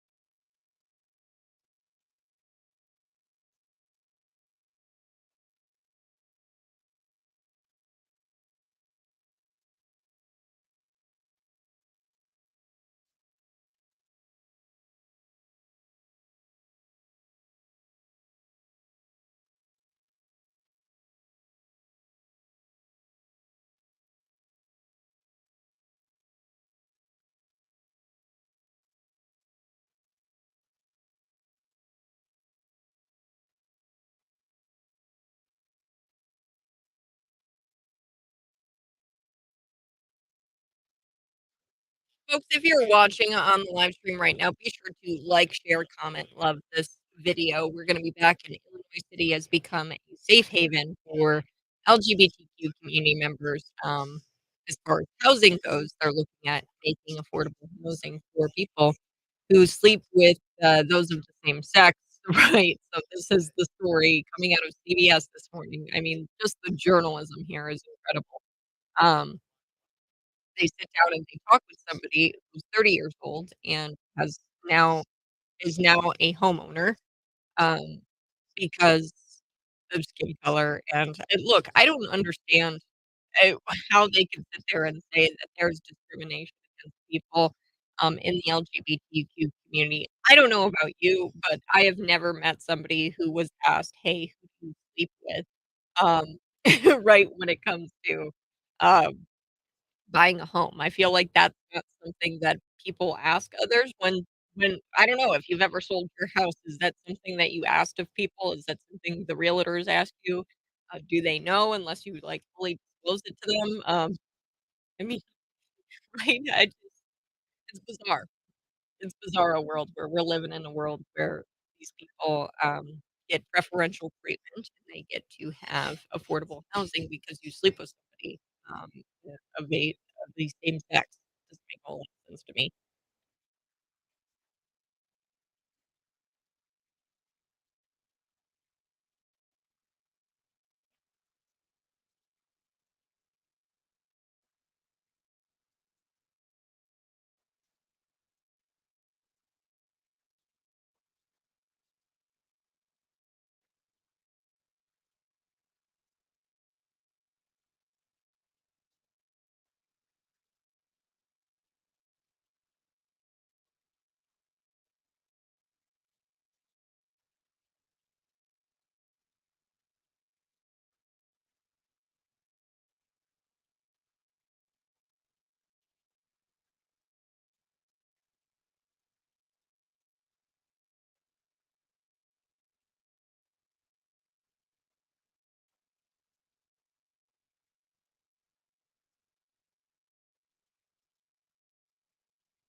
Good morning, folks. This is the Morning Buzz. You can text it at 309-451-9299.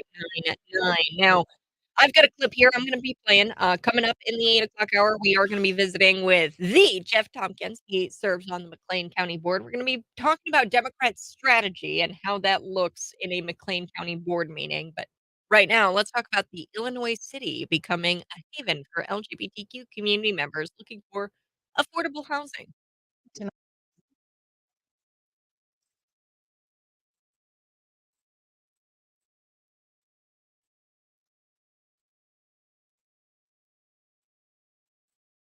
becoming a reality in Peoria, Illinois. At 30 years old, Alex Martin owns a home, something she never thought was possible. I get a little bit emotional because I'm like, this is stable. Why is that important? I'm Black, I'm trans, and I'm visibly so. And so having a space that like I made that I can just come in and recharge, I'm ready to face the world again. In Peoria, Illinois. And she's not alone. Many LGBTQ and people of color statistically less likely to own homes because of discrimination and wealth gaps are moving here. At first, okay, let's unpack this a little bit here, folks. So this Black trans individual who got this house at a very affordable price, right? Affordable housing because of what's in between his legs, I guess. I don't know, in the color of his skin. That's why he gets affordable housing. I don't know about y'all, but when I talk to people who have sold their homes, I don't think the first question out of their mouths is, "Hi, thanks so much for having interest in buying my home. Who do you sleep with?" Right? I don't think that that's the question that comes out of their mouths. And I love how CBS here just doesn't even do any kind of journalisming at all. And they said, just blanket statement, because of discrimination. Show me the proof. Where is the example where this person discriminated against this person and didn't sell them a house at price because they were Black or because they were LGBT? Show me the proof. On the other side, Jeff Tompkins joins me.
Good morning. Hey, this is the Morning Buzz. Coming up in just a little while, we'll be talking about Jordan Poyer. So he is a safety for the 2024 Super Bowl champions, the Buffalo Bills, and he was set to host this golf tournament. And it was going to raise money for kids in underserved communities, right? A good thing. And he was forced to cancel it. Why? Drum roll, please. The golf club was owned by Donald Trump, and people started pulling, the sponsors, the participants, and they couldn't set their egos aside and do something good for the kids because they're a bunch of maniacs and they're fueled by hatred, the left. So we're going to talk about that. Plus, we're going to talk about Don Lemon. He was booted from the network CNN in April, and I mean, this was because of the continuing controversies that followed this guy everywhere. He said Vivek Ramaswamy wasn't black enough.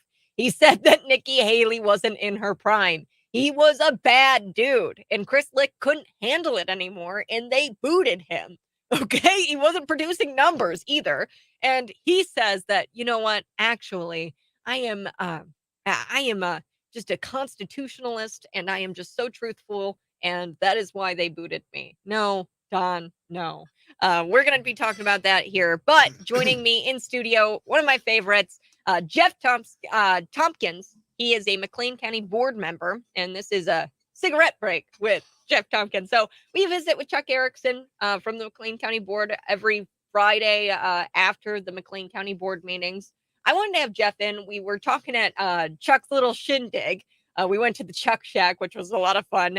He has this nice garage. We had some food, some roast beef. It was really good. And I got to talking with Jeff, and I was just like, wow, being thrown into this. So you are a recently elected McLean County board member, and you were telling me a little bit about how the Democrats on the McLean County board run. And you've noticed something that goes on at these board meetings. So tell me a little bit about what's it like being a McLean County board member, recently elected, and being thrown into this. You're about, 6 months in now? That's right. I was elected in the 2022 general election to represent District 7. Mm-hmm. And so I'm a new member, and it's been rather eye-opening in many respects. And so you were telling me a little bit about the Democrats and how they have these little sheets of paper. So what do you think these little sheets of paper have on them? Like what goes on in these board meetings on the Democrat side that you can see as a Republican sitting next to these Dems, like Elizabeth, who's on the board, right? And like Beverly, who is on the board. And we're going to get to Beverly here in just a couple of seconds, but what is on these little sheets of paper that they've got? Well, I think it boils down to marching orders, Kat. It seems rather scripted. When I joined the board, I thought there was going to be collaboration and debate on relevant issues that affect the citizens of the county, but a lot of times it just turns that into a straight party line vote. Mm-hmm. And the Democrats are very well organized in McLean County on the board. They lockstep each other. They vote in unison, whereas the McLean County Republican section of the board is more independent. They tend to look at the issues on their merits and go with the decision there. But as we've seen just recently on the vote, 10-9 vote on the county maps on the precincts, that was straight line party vote. It didn't change anything. It was just showing that we're going to vote together. Yeah, we're going to vote together, and these little sheets of paper are like questions, down to the questions they ask about a particular issue are written down on these paper, and it's all scripted. And I think that speaks to, Republicans and Democrats and how they think. And I have this little saying, Republicans, they can't live without politics, Democrats can't live without politics. And what Republicans do, they live and then they do politics. So it's like we have our own lives, we do our own lives, and then we do politics as almost an afterthought. And it boils down to just two different schools of thought. The Democrats, they need politics to live. That's what it is. They need the politics to be lock in step because that's how they live. I just did a story about LGBTQ people, Black people, having affordable housing, and the media not even going into depth about what discrimination looks like And we've passed something, Democrats in Peoria, Democrat strongholds here in Illinois, like a lot of cities in the state of Illinois are Democrat strongholds, and they pass these things. And the reason why they are so lock in step is because they do politics in order to live. Like, they need politics in order to live, because otherwise they can't live in the houses, right? So I'm going to guess this guy's political affiliation. He's 30 years old. His name's Alex, and he lives in Peoria, and he recently got this affordable house and wasn't able to purchase a house on his own without using the LGBTQ card and the black card, right? The trans visibility. And he says, I'm very visible about this. And this is why I'm in this affordable house, because this is the legislation that it's a safe haven, right, for LGBTQers. And he needs that government there in order to live, And we don't do that as Republicans. We're free, independent thinkers. And we say, hey, you know what? I'm going to do my life. And then politics just kind of comes as an afterthought. Do you think there's a problem with that line of thinking on the Republican side? Should we change? Would you like to have questions in these meetings and read off of a card? What if the Republican chair, who is it, John McIntyre, right? If he came to you and he said, hey, I want you to ask these questions in the meeting, would you do it? If it served a constructive purpose, I might ask a question that was suggested that I didn't think of, but I'd like to think I'm engaged enough as a county board member to ask my own questions and to listen to my constituents and ask the questions that they have for our county board. I don't need somebody hand me a sheet of paper to say what to ask or how to vote. Yeah. Do you think that there's a problem with that line of thinking where you have to have a sheet of paper and it's just marching orders? Do you think that creates a problem? And can you give me an example? Well, it certainly does create a problem. It creates a big problem for the people that have to live in the district. They're not being represented. Somebody from somewhere is handing them their representative that's supposed to be advocating for their wants and needs in our community, and they're just answering it off a sheet of paper. They're just using a macro political excuse to pass an agenda. And I think they want to shove it down our throat in McLean County. They talk inclusivity and they talk consensus, but when it comes down to it, they're not the ones that reach across the aisle. We are. Yeah. Speaking of discrimination, so allegedly, right, there was a Black correctional officer in the McLean County Jail. Have I got that right? Jeff Tompkins, who was discriminated against, and that's why she left the jail? Well, one of the county board members brought the issue up in a justice committee meeting, making an allegation that someone joined the corrections department and only lasted a few hours because of discrimination. There was no evidence, there was no name, there was no person, and there's no record of any such thing. It was just a cheap shot at our hardworking sheriff that's facing a lot of challenges at the jail and is trying to make that a great service to the community with the mental health facility that's been added onto it and the staffing shortages we've been facing. And then to have basically flamethrowers and mud throwers in the county board making baseless allegations, I think it's shameful and embarrassing. Yeah. Who was this? Beverly? Yeah, that was Beverly Bell. Beverly Bell in a justice committee saying, and no name, no nothing. She just said that happened. Yeah. And Matt Lane coming out and defending himself, right? Was he there defending himself in any kind of way, or? Oh, certainly. And Matt does a very good job of that because Matt's armed with the facts rather than speculation. And the sheriff does exit interviews with people that don't wish to continue there. And none of the records indicated that anything like this happened. And, it's just mud throwing is what it is. It's undermining our law enforcement, and the Democratic Party seems to be in lockstep on that issue. Yeah. To even throw that out there without a name, without any kind of record or anything, it just shows that, and it's dangerous because you've got a shortage of correctional officers right now. And could you imagine somebody coming into McLean County who might have a background in corrections work and might be a law enforcement looking for a new job here, and that's so desperately needed in the correctional in the correctional world, right?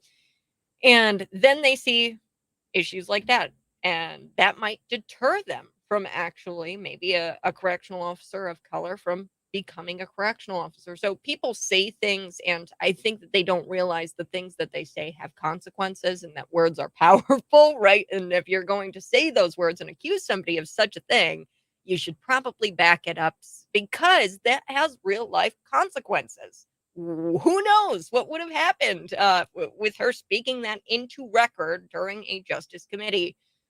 People who are looking at that position might find that, or might have heard that in the news, and they might have said, you know what, no, McLean County isn't for me. I'm a person of color and I'm a correctional officer and I don't want to be here. Well, that's unfortunate. It couldn't be further from the truth, because I know our sheriff wouldn't tolerate it in his department for 1 second, nor would the hardworking men and women that work on the line in our correctional facility or any of the deputies tolerate it either. Yeah. It's a very inclusive department. It's a very welcoming department. It's a very merit-based department. Those officers have a large trust factor that they have to do their job. And to undermine it with these baseless allegations is just wrong. All right. Well, we're going to shift gears. We're talking with Jeff Tompkins from the McLean County Board. I want to talk about the airport authority tax. Now, we've got people in the chat. They say that this has little to do with the actual airport getting the funds from this new tax increase. What we had was a state senator, Dave Kaler, kind of circumventing this law that was already on the books, the Airport Authorities Act, which says essentially you have to bring it to referendum if you want to expand the tax base from this original airport authority, Bloomington Normal. They're expanding it to the entire county. Your thoughts on this? I know at the time we had the McLean County Board table it. They were going to come out and they were supposed to say, hey, we don't agree with this tax base increase, with this tax base being expanded. But they didn't. And eventually it got passed. There's nothing you can do about it now. It's all signed, ready to go, I'm sure. And it's going to increase your taxes for the rest of McLean County. There were a lot of Mayor's Association who came and spoke at the McLean County Board meeting. From what I understand, you guys still haven't brought it to vote to say, hey, condemn this, or like, hey, we don't agree with this, right? That's correct. It was tabled, but now with the state legislation being anyway. Yeah, moot. So there is not going to be a vote on, coming out and saying, hey, let's not do this, because it wouldn't matter. The state already went ahead and did it. Prior to the state passing it, would it have made a difference if you guys had not tabled it? Well, I think it would have shown the resolve of the position against the tax. If our state senators and representatives would know that the McLean County people didn't want that tax, I think that would have had some influence up to a point. I know the Farm Bureau was against it. I know we had several mayors of small communities that were against it. And I know from personal experience, the Democrats never meet a tax they don't like. And they never can raise your taxes enough, and they can never quit spending. And the airport is not in a dire financial situation. The airport authority is awash in cash. I personally think it's an unnecessary tax on this at this time, especially the way the economy is, and a lot of people out there just don't need another tax in their life. Yeah. And it'll be interesting to see what this tax is used to fund, if the airport authority at all. As somebody said here in the comments, maybe it's an attempting to fund the East Side Highway bypass. And I have no idea if there's truth to that, but that would really suck, because then, here it is under the guise of, a tax increase for the airport authority, but actually it's being funded towards this East Side Highway bypass. And then people will feel even more duped, because that's one specific road, right? You could try to make the argument, and it's a poor argument, because I don't think people in McLean County are actually using the Bloomington Normal Airport as much as, people would like to try to make you believe. But it goes even further, and it's just funding this tiny little road that some people use, right? Well, I would hope they wouldn't try to sneak something in like that in a bill. There's easy to hide things, and a lot of times projects are funded inadvertently through a back channel. Hope that isn't the case. Haven't seen the actual signed bill yet, and we'll read it when it comes out, I guess. Yeah. All right. Well, folks, we have to take a break. Jeff Tompkins, this has been a cigarette break. with Jeff Tompkins, a cigarette break. I used to smoke when I was 18 till about 21. Jeff, did you smoke?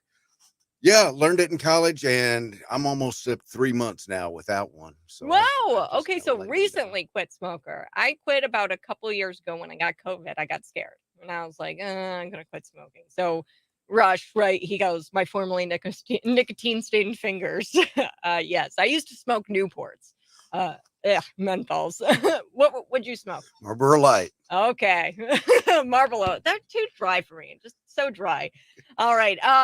Folks, we're going to be back. We're going to be talking about this Super Bowl champion. He's the safety for the Buffalo Bills, and he had his golf tournament. He had to cancel it. Why? You guessed it. The leftists were big mad about him hosting it at a Donald Trump golf club. Yes, that's next.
Well, that was crazy interesting, folks. I mean, here we have Democrats locally. They get in there and they have a piece of paper and how they, they just sit there and they read off of this piece of paper and their questionings.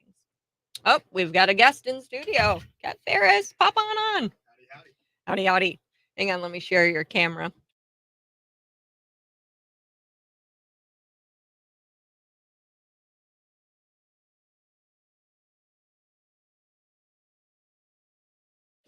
Joining me in studio, Kev Ferris. Here we go. We're going to be talking about the Super Bowl safety, the Buffalo Bills player. Okay. He had to cancel this charity Oh, I heard about this. Yes, the charity event for this golf tournament where he was going to raise money for underprivileged children Mhm. and underserved communities, and the left canceled on him. I mean, all the sponsors pulled. People didn't want to participate. Why? Because it was being held at a Trump golf club, which, I mean, like, some of the biggest golf clubs in the world are Donald Trump. Yeah. Like, And they're that's- also known as some of the nicest in the world as well. And it's because that man golfs more than anyone I know.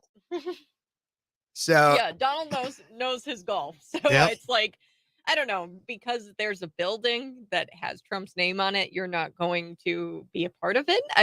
It's incredible to me. And that's how hardball these Democrats are. They are so fueled with hatred, and that's how hardball they go. Republicans, this guy, he knew reaching out to these nonprofit organizations, the Super Bowl 2024 champion, what's his name? Jordan Poyer. He knew reaching out to these people going into it that they did not have the same political affiliation as he. Yeah. Right. He knows where they line politically, but he knew that they were the nonprofit. He knew that they could help him in this event, and he reached out to him, and he put his political affiliations aside in order to do something good. Yeah. And yeah, so we're going to be talking about that. Plus, Don Lemon. Don Lemon. Don Lemon, he's coming out and saying that he's a constitutionalist. Oh, really? Yes. Well, that's new. And, Maybe. I mean, maybe since Chris Cuomo has gone over to that news network. I forgot exactly what it's called. The But Chris Cuomo podcast, which I think is really funny. Yeah. Because the acronym for that CCP, Chris Cuomo podcast. No, but he has a show on like News Network or something. News Nation. Oh, okay. He has a show on News Nation, and since he's moved over there, I've watched a little bit of him on News Nation because he was covering debates. Like he is in the he covered the Georgia Senate debate last year, and he actually I actually thought he did a pretty good job. He showed his opinion a little bit. For the most part, though, he was like, okay, here's what Herschel Walker did well, and here's what Raphael Warnock did well, and I thought he actually did a pretty good job at that one. But so maybe there's hope that some of these lefties can come out and at least be like moderates and like understand that like people from both sides are watching, you know? Mm-hmm. All right, we're back here, folks, on the radio.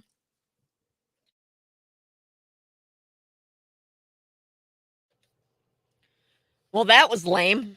The coup d'etat that was supposed to happen where they overthrow Putin and Moscow crumbles and oh my gosh, Russia has fallen. It didn't happen, folks. It didn't happen. And here we have Prigozhin, right? He is a high-ranking military leader, and I guess he had some sort of spat. And I think the spat was all cooked up with Shoigu. Shoigu is the defense ministry head.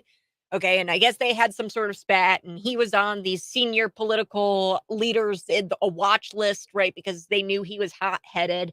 And what wound up happening was this Wagner group, they were in Rostov. They didn't make it anywhere near Moscow. That was not going to happen. There was not going to be some sort of coup d'etat against Putin. It was all planned. It was all planned. At this point, I don't think that's a theory anymore. I think that we can definitively say, considering Putin has not arrested the guy, he says that he's weighing options in arresting and punishing this guy, Prigozhin. But I think Prigozhin was paid by the CIA and Ukraine leaders to go in and to pretend to occupy the city of Rostov and to try to attempt a coup d'etat against Putin. So that way people begin to think that Putin does not have control over his own military leaders. And they're playing checkers, folks. Ukraine, the United States, we're playing checkers. Putin is playing 4D chess. We might have paid Prigozhin. I think that this is a very plausible theory to go in and try to commit some sort of insurrection against the Russian state. And it didn't end up well, because what wound up happening here, folks, we have now them all in on this, and they've pocketed that $6.2 billion where that was accounting error. Remember the accounting error, the $6.2 billion?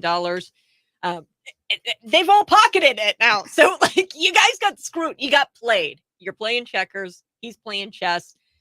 Joining me in studio, the Kev Ferris from Speechless, Cities 92.9, Sundays from 3 to 5. I have a couple of stories I want to run through with Kevin in studio. Let's Kev, do it. How you feeling this morning? Oh man, I am tired, Kat. I just moved into a new apartment all alone the other day or yesterday. And so I was just like, for 8-9 hours, I was just up and down stairs and moving things from one place to another. So I'm exhausted, but I'm happy to be here in studio this morning. Oh, I know how that goes.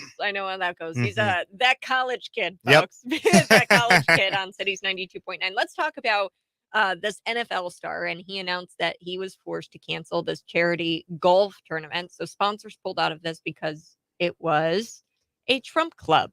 Yep. So we have and he's a NFL star, Super Bowl champion, Buffalo Bills, Jordan Poyer, and he had the intention of trying to raise money. And what he wanted to do was serve underprivileged kids. And he partnered with some nonprofits that he knew probably were Democrat leaning. Mhm. And he wanted to put aside the egos. Let's do this for the kids. And they all pulled out because why? Donald Trump, big man bad. He's big man bad. And if his name is on a building, then I'm not going to go. So here is the clip. I'll share this here with you guys. Let's take a listen to it. Jordan Poyer, he takes to social media and posted this. Here we go.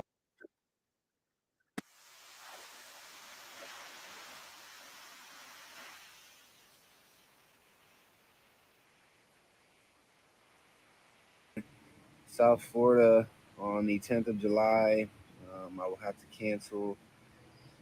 I was really excited for this tournament. It was going to be at one of my favorite courses, the Blue Monster at Trump National in Doral. Unfortunately, there have been numerous amount of teams from up north that have pulled out of the tournament. Not just pulled out of the tournament, but also wrote emails to a big sponsor that was going to help sponsor my tournament. And, that company now, it's unfortunate that they had pulled out. And So there you have it. He said that they went as far as to these teams from up north, right? New York.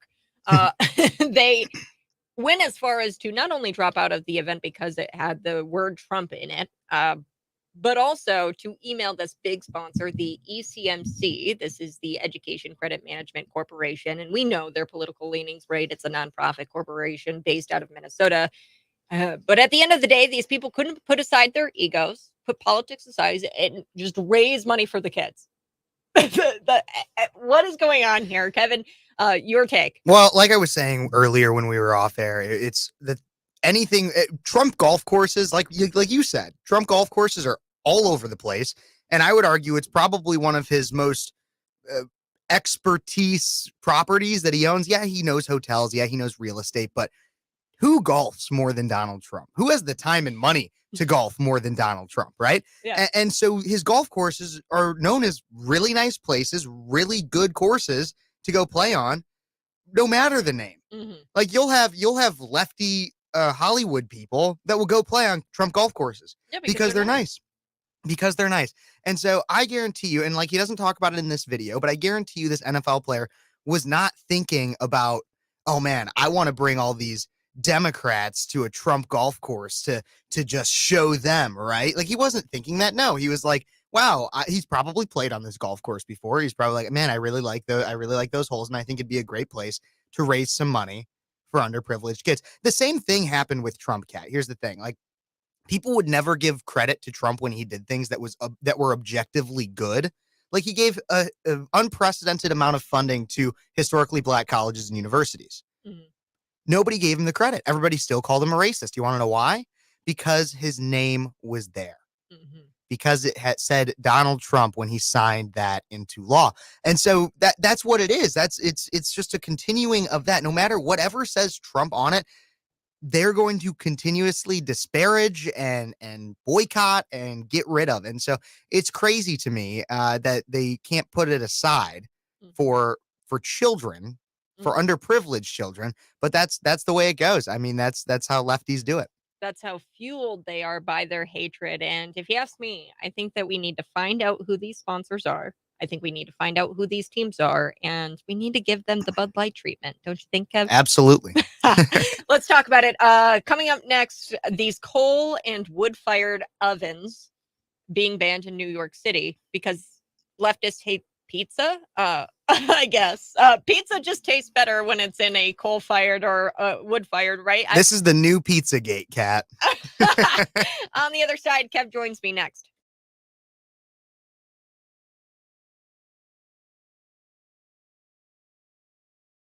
Good morning. Hey, thanks so much for tuning into the live stream. Be sure to like, comment, share. Love this broadcast. Now, I do want to talk with Kevin about this. We have Rachel Levine, quote, claiming that child sex changes are a way to prevent suicides, and they literally prevent suicide, and they are mental health care.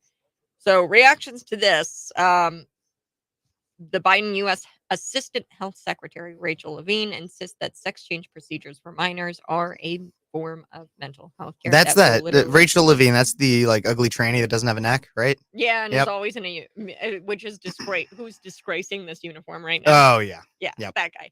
He kind of looks like Jennifer Pritzker, James Pritzker. Yeah. I know. A little bit. I know I what get you're talking those about. two confused. I think the Pritzker's got a little bit more bulk to him, but Yeah.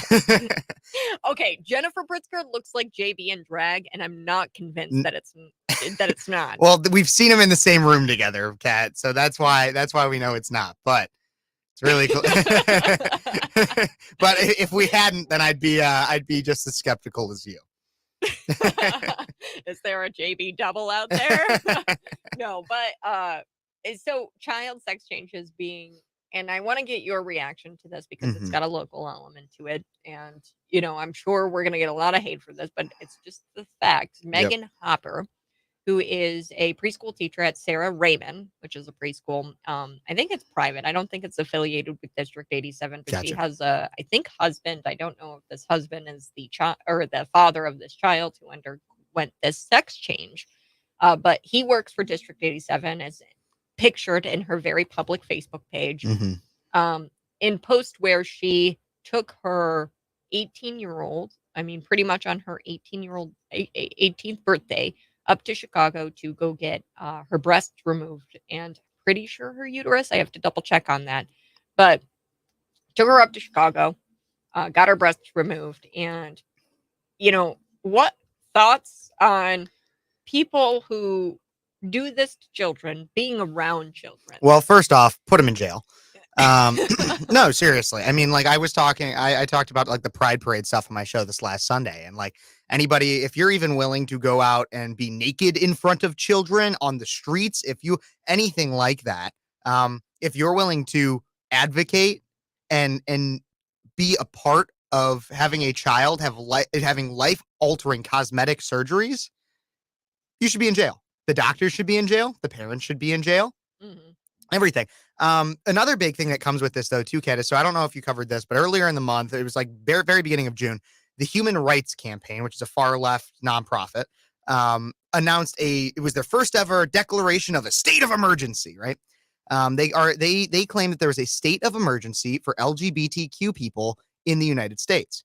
And their main reasoning for this was because many states are having laws that would prevent people, and specifically children, from getting sex change operations. But they claim the sex change operations were, what would they say? They said life-saving medical treatment.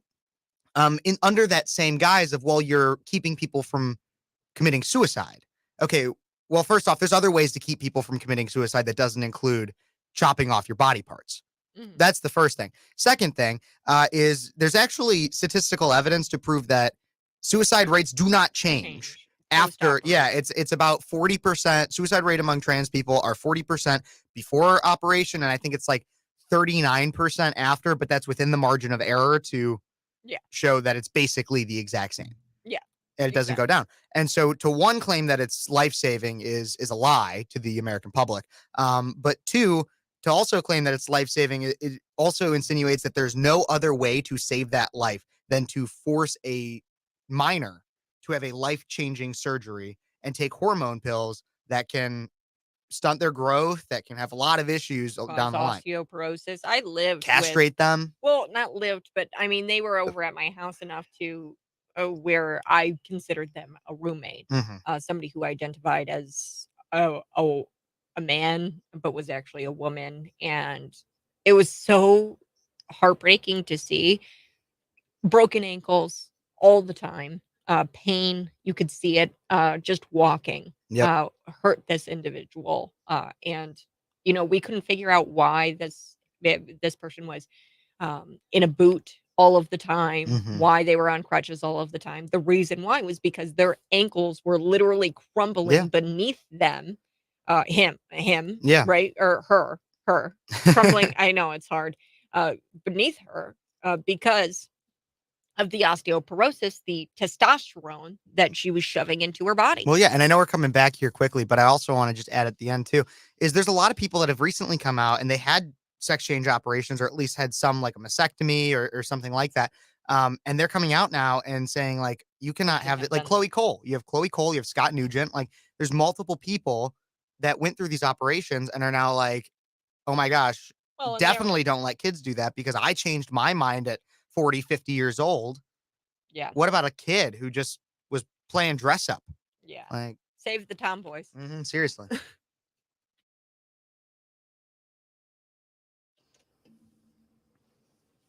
It just got serious. They're coming after our pizza? What? No, not having it. Absolutely not. You don't come after an American's pizza. That's what's going on. The woke liberals are going after your pizza. The city of New York demanding, New York City, they're demanding a 75% reduction in wood and coal-fired ovens. Dun, dun, dun. A little bit later in the show, we will be discussing former CNN host Don Lemon getting booted from the network back in April. And the reason why he got booted, folks, was because he was so controversial. Like, he kept going after people for their skin color. Vivek Ramaswamy wasn't brown enough to comment on having guns or on the Second Amendment. And the Nikki Haley thing. I know, Nikki Haley not being in her prime. There were plenty of things that led to Don Lemon being let go. Chris Licht couldn't cover for his butt anymore. And now he's saying that, get this, because he's so truthful and because he's a constitutionalist, that is why he was fired. This is the first one-on-one interview. I miss Don. That's why I pulled the article, folks. I miss him. I miss talking about him. So we're going to be talking about that. Plus, an Illinois city becomes the safe haven for LGBTQ community members. Actually, we were talking through the break. Let's start with this one. Okay. Kevin, Peoria. They are looking to make a LGBT for because I talked to the leader of Peoria Proud at the Ron DeSantis event. It might be. We're going to take a listen to a newscast done by CBS. Here we go.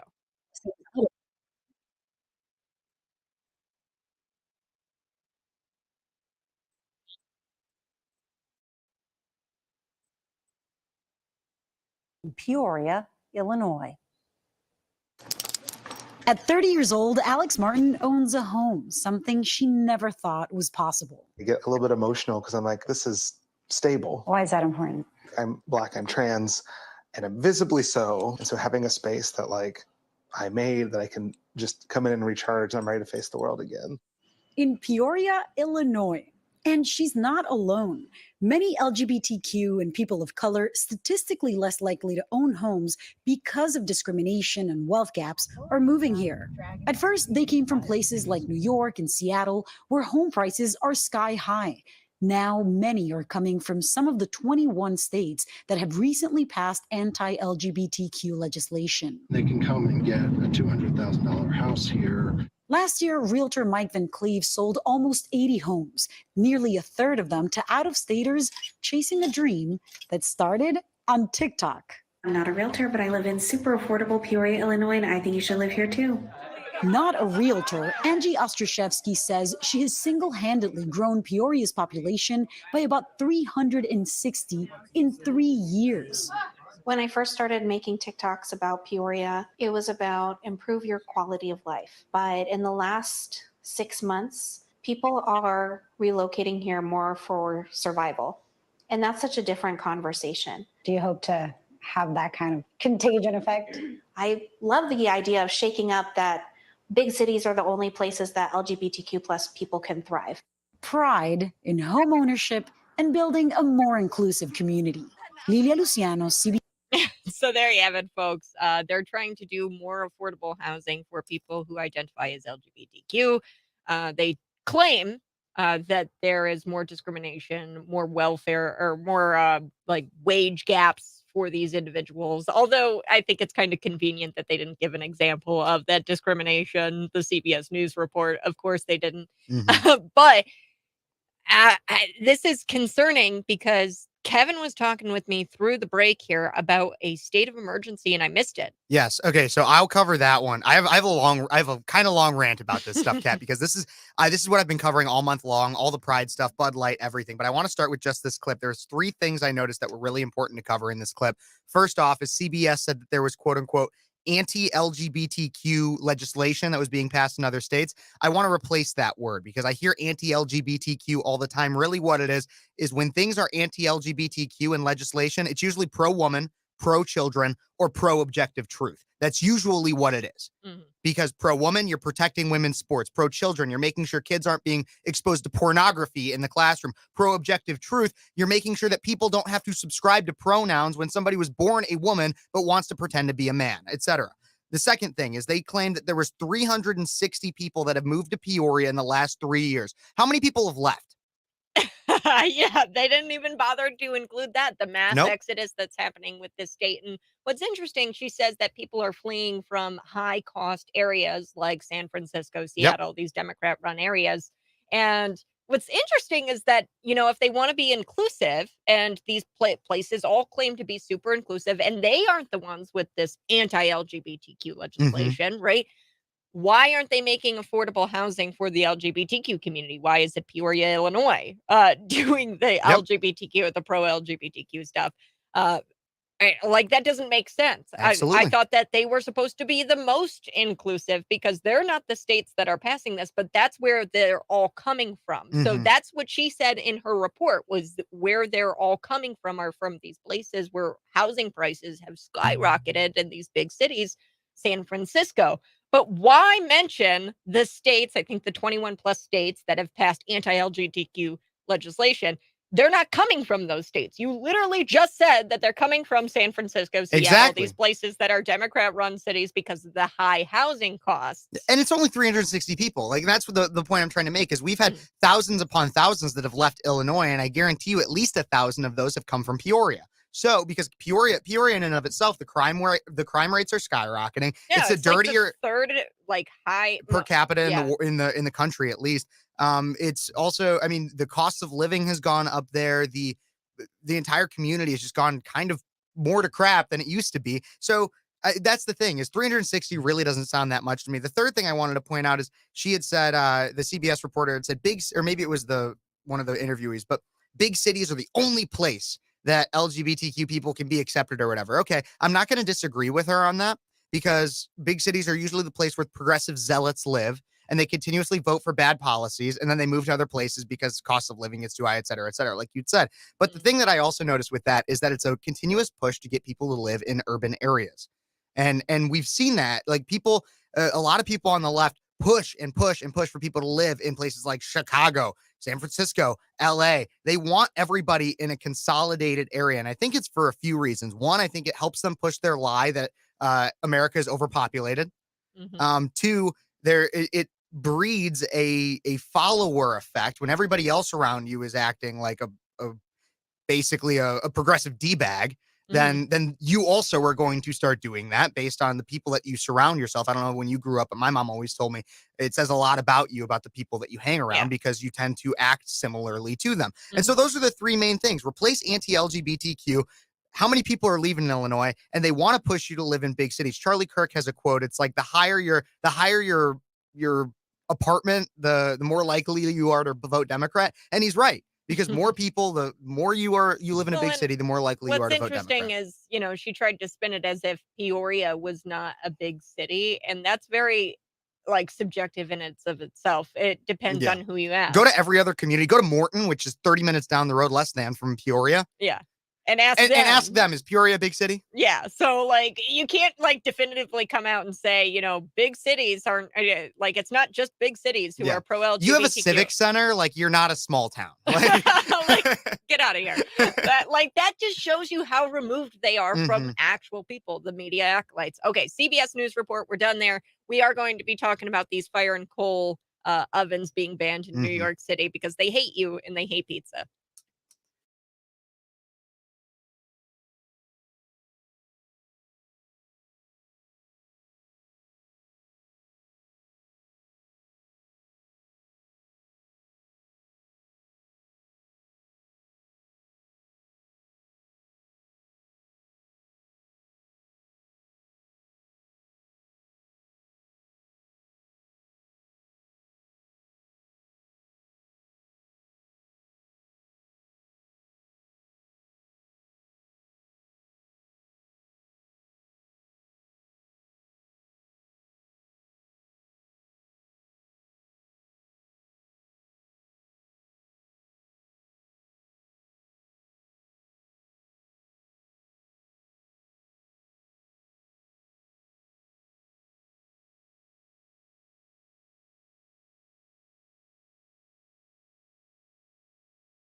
We're going to go back to the state of emergency here with Kev Ferris on the Morning Buzz, Cities 92.9. We're talking with Kev Ferris, and he was letting me know about the state of emergency. And this is going to be the excuse people use when they start giving out handouts to LGBTQers or people who are confused about their gender and what's between their legs, right? Yep.